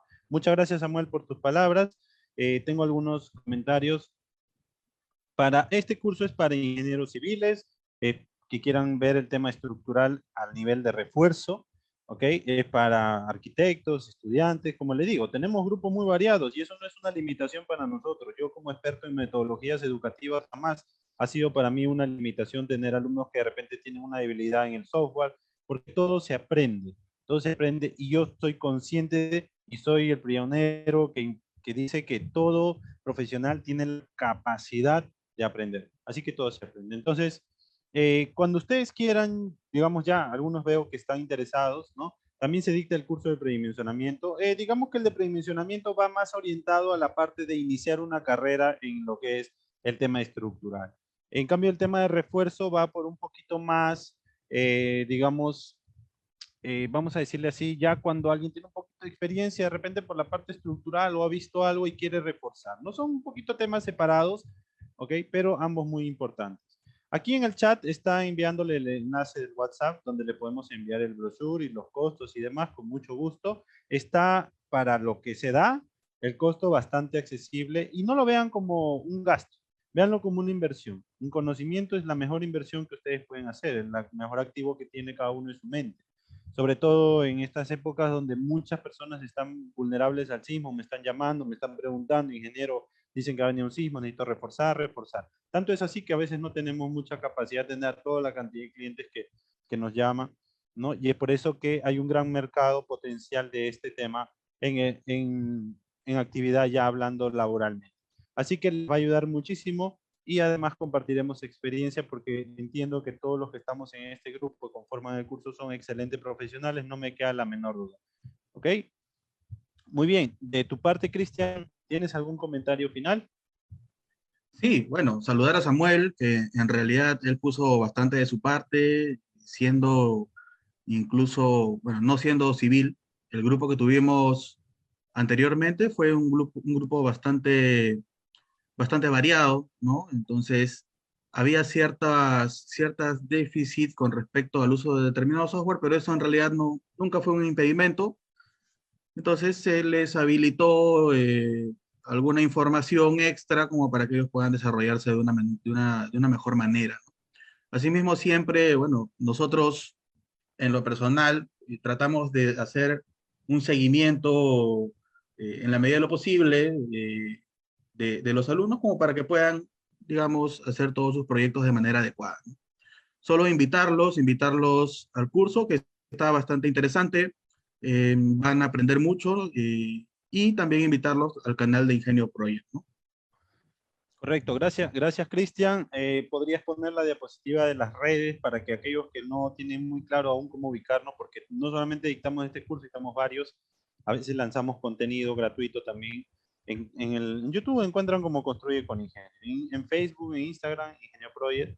Tenemos canal, estamos en redes presentes, red que salga y nos use mucho el TikTok. Tenemos página web. Somos una empresa que ya tiene tiempo en esto, nos gusta compartir el conocimiento, nos gusta ayudar a las personas, por eso es que hacemos webinars. Yo también la semana pasada hice un webinar de 2 horas y más, donde di muchas cosas que usualmente no lo dicen, no lo dan, y claro, nosotros planteamos los cursos, entenderán, para poder ayudar a las más personas, ¿no? Como parte de rentabilidad de la empresa también, pero no somos una empresa que dicta cursos, una empresa que hace ingeniería. Es muy diferente matricularse una academia o un instituto que solamente dicta, te da tu certificado y dice gracias. Nosotros hablamos del punto de la experiencia, del punto de los planos que hemos hecho. Entonces, eso le da un valor agregado enorme a los cursos, ¿no? A todo el tema. Y bien, de verdad que estoy muy contento, no dudo que muchos de ustedes van a estar en el curso. Les agradezco infinitamente su participación. Gracias, Cristian, por tu presencia, por tu excelente ponencia. Y bien, nos despedimos de forma muy cordial. Muchas gracias a todos. Estaremos publicando futuros webinars también. Sigan nuestras redes para que puedan estar enterados. Muchas gracias y bueno, nos vemos en una siguiente oportunidad. Hasta luego. Listo. Gracias, Cristian. Gracias. Chao.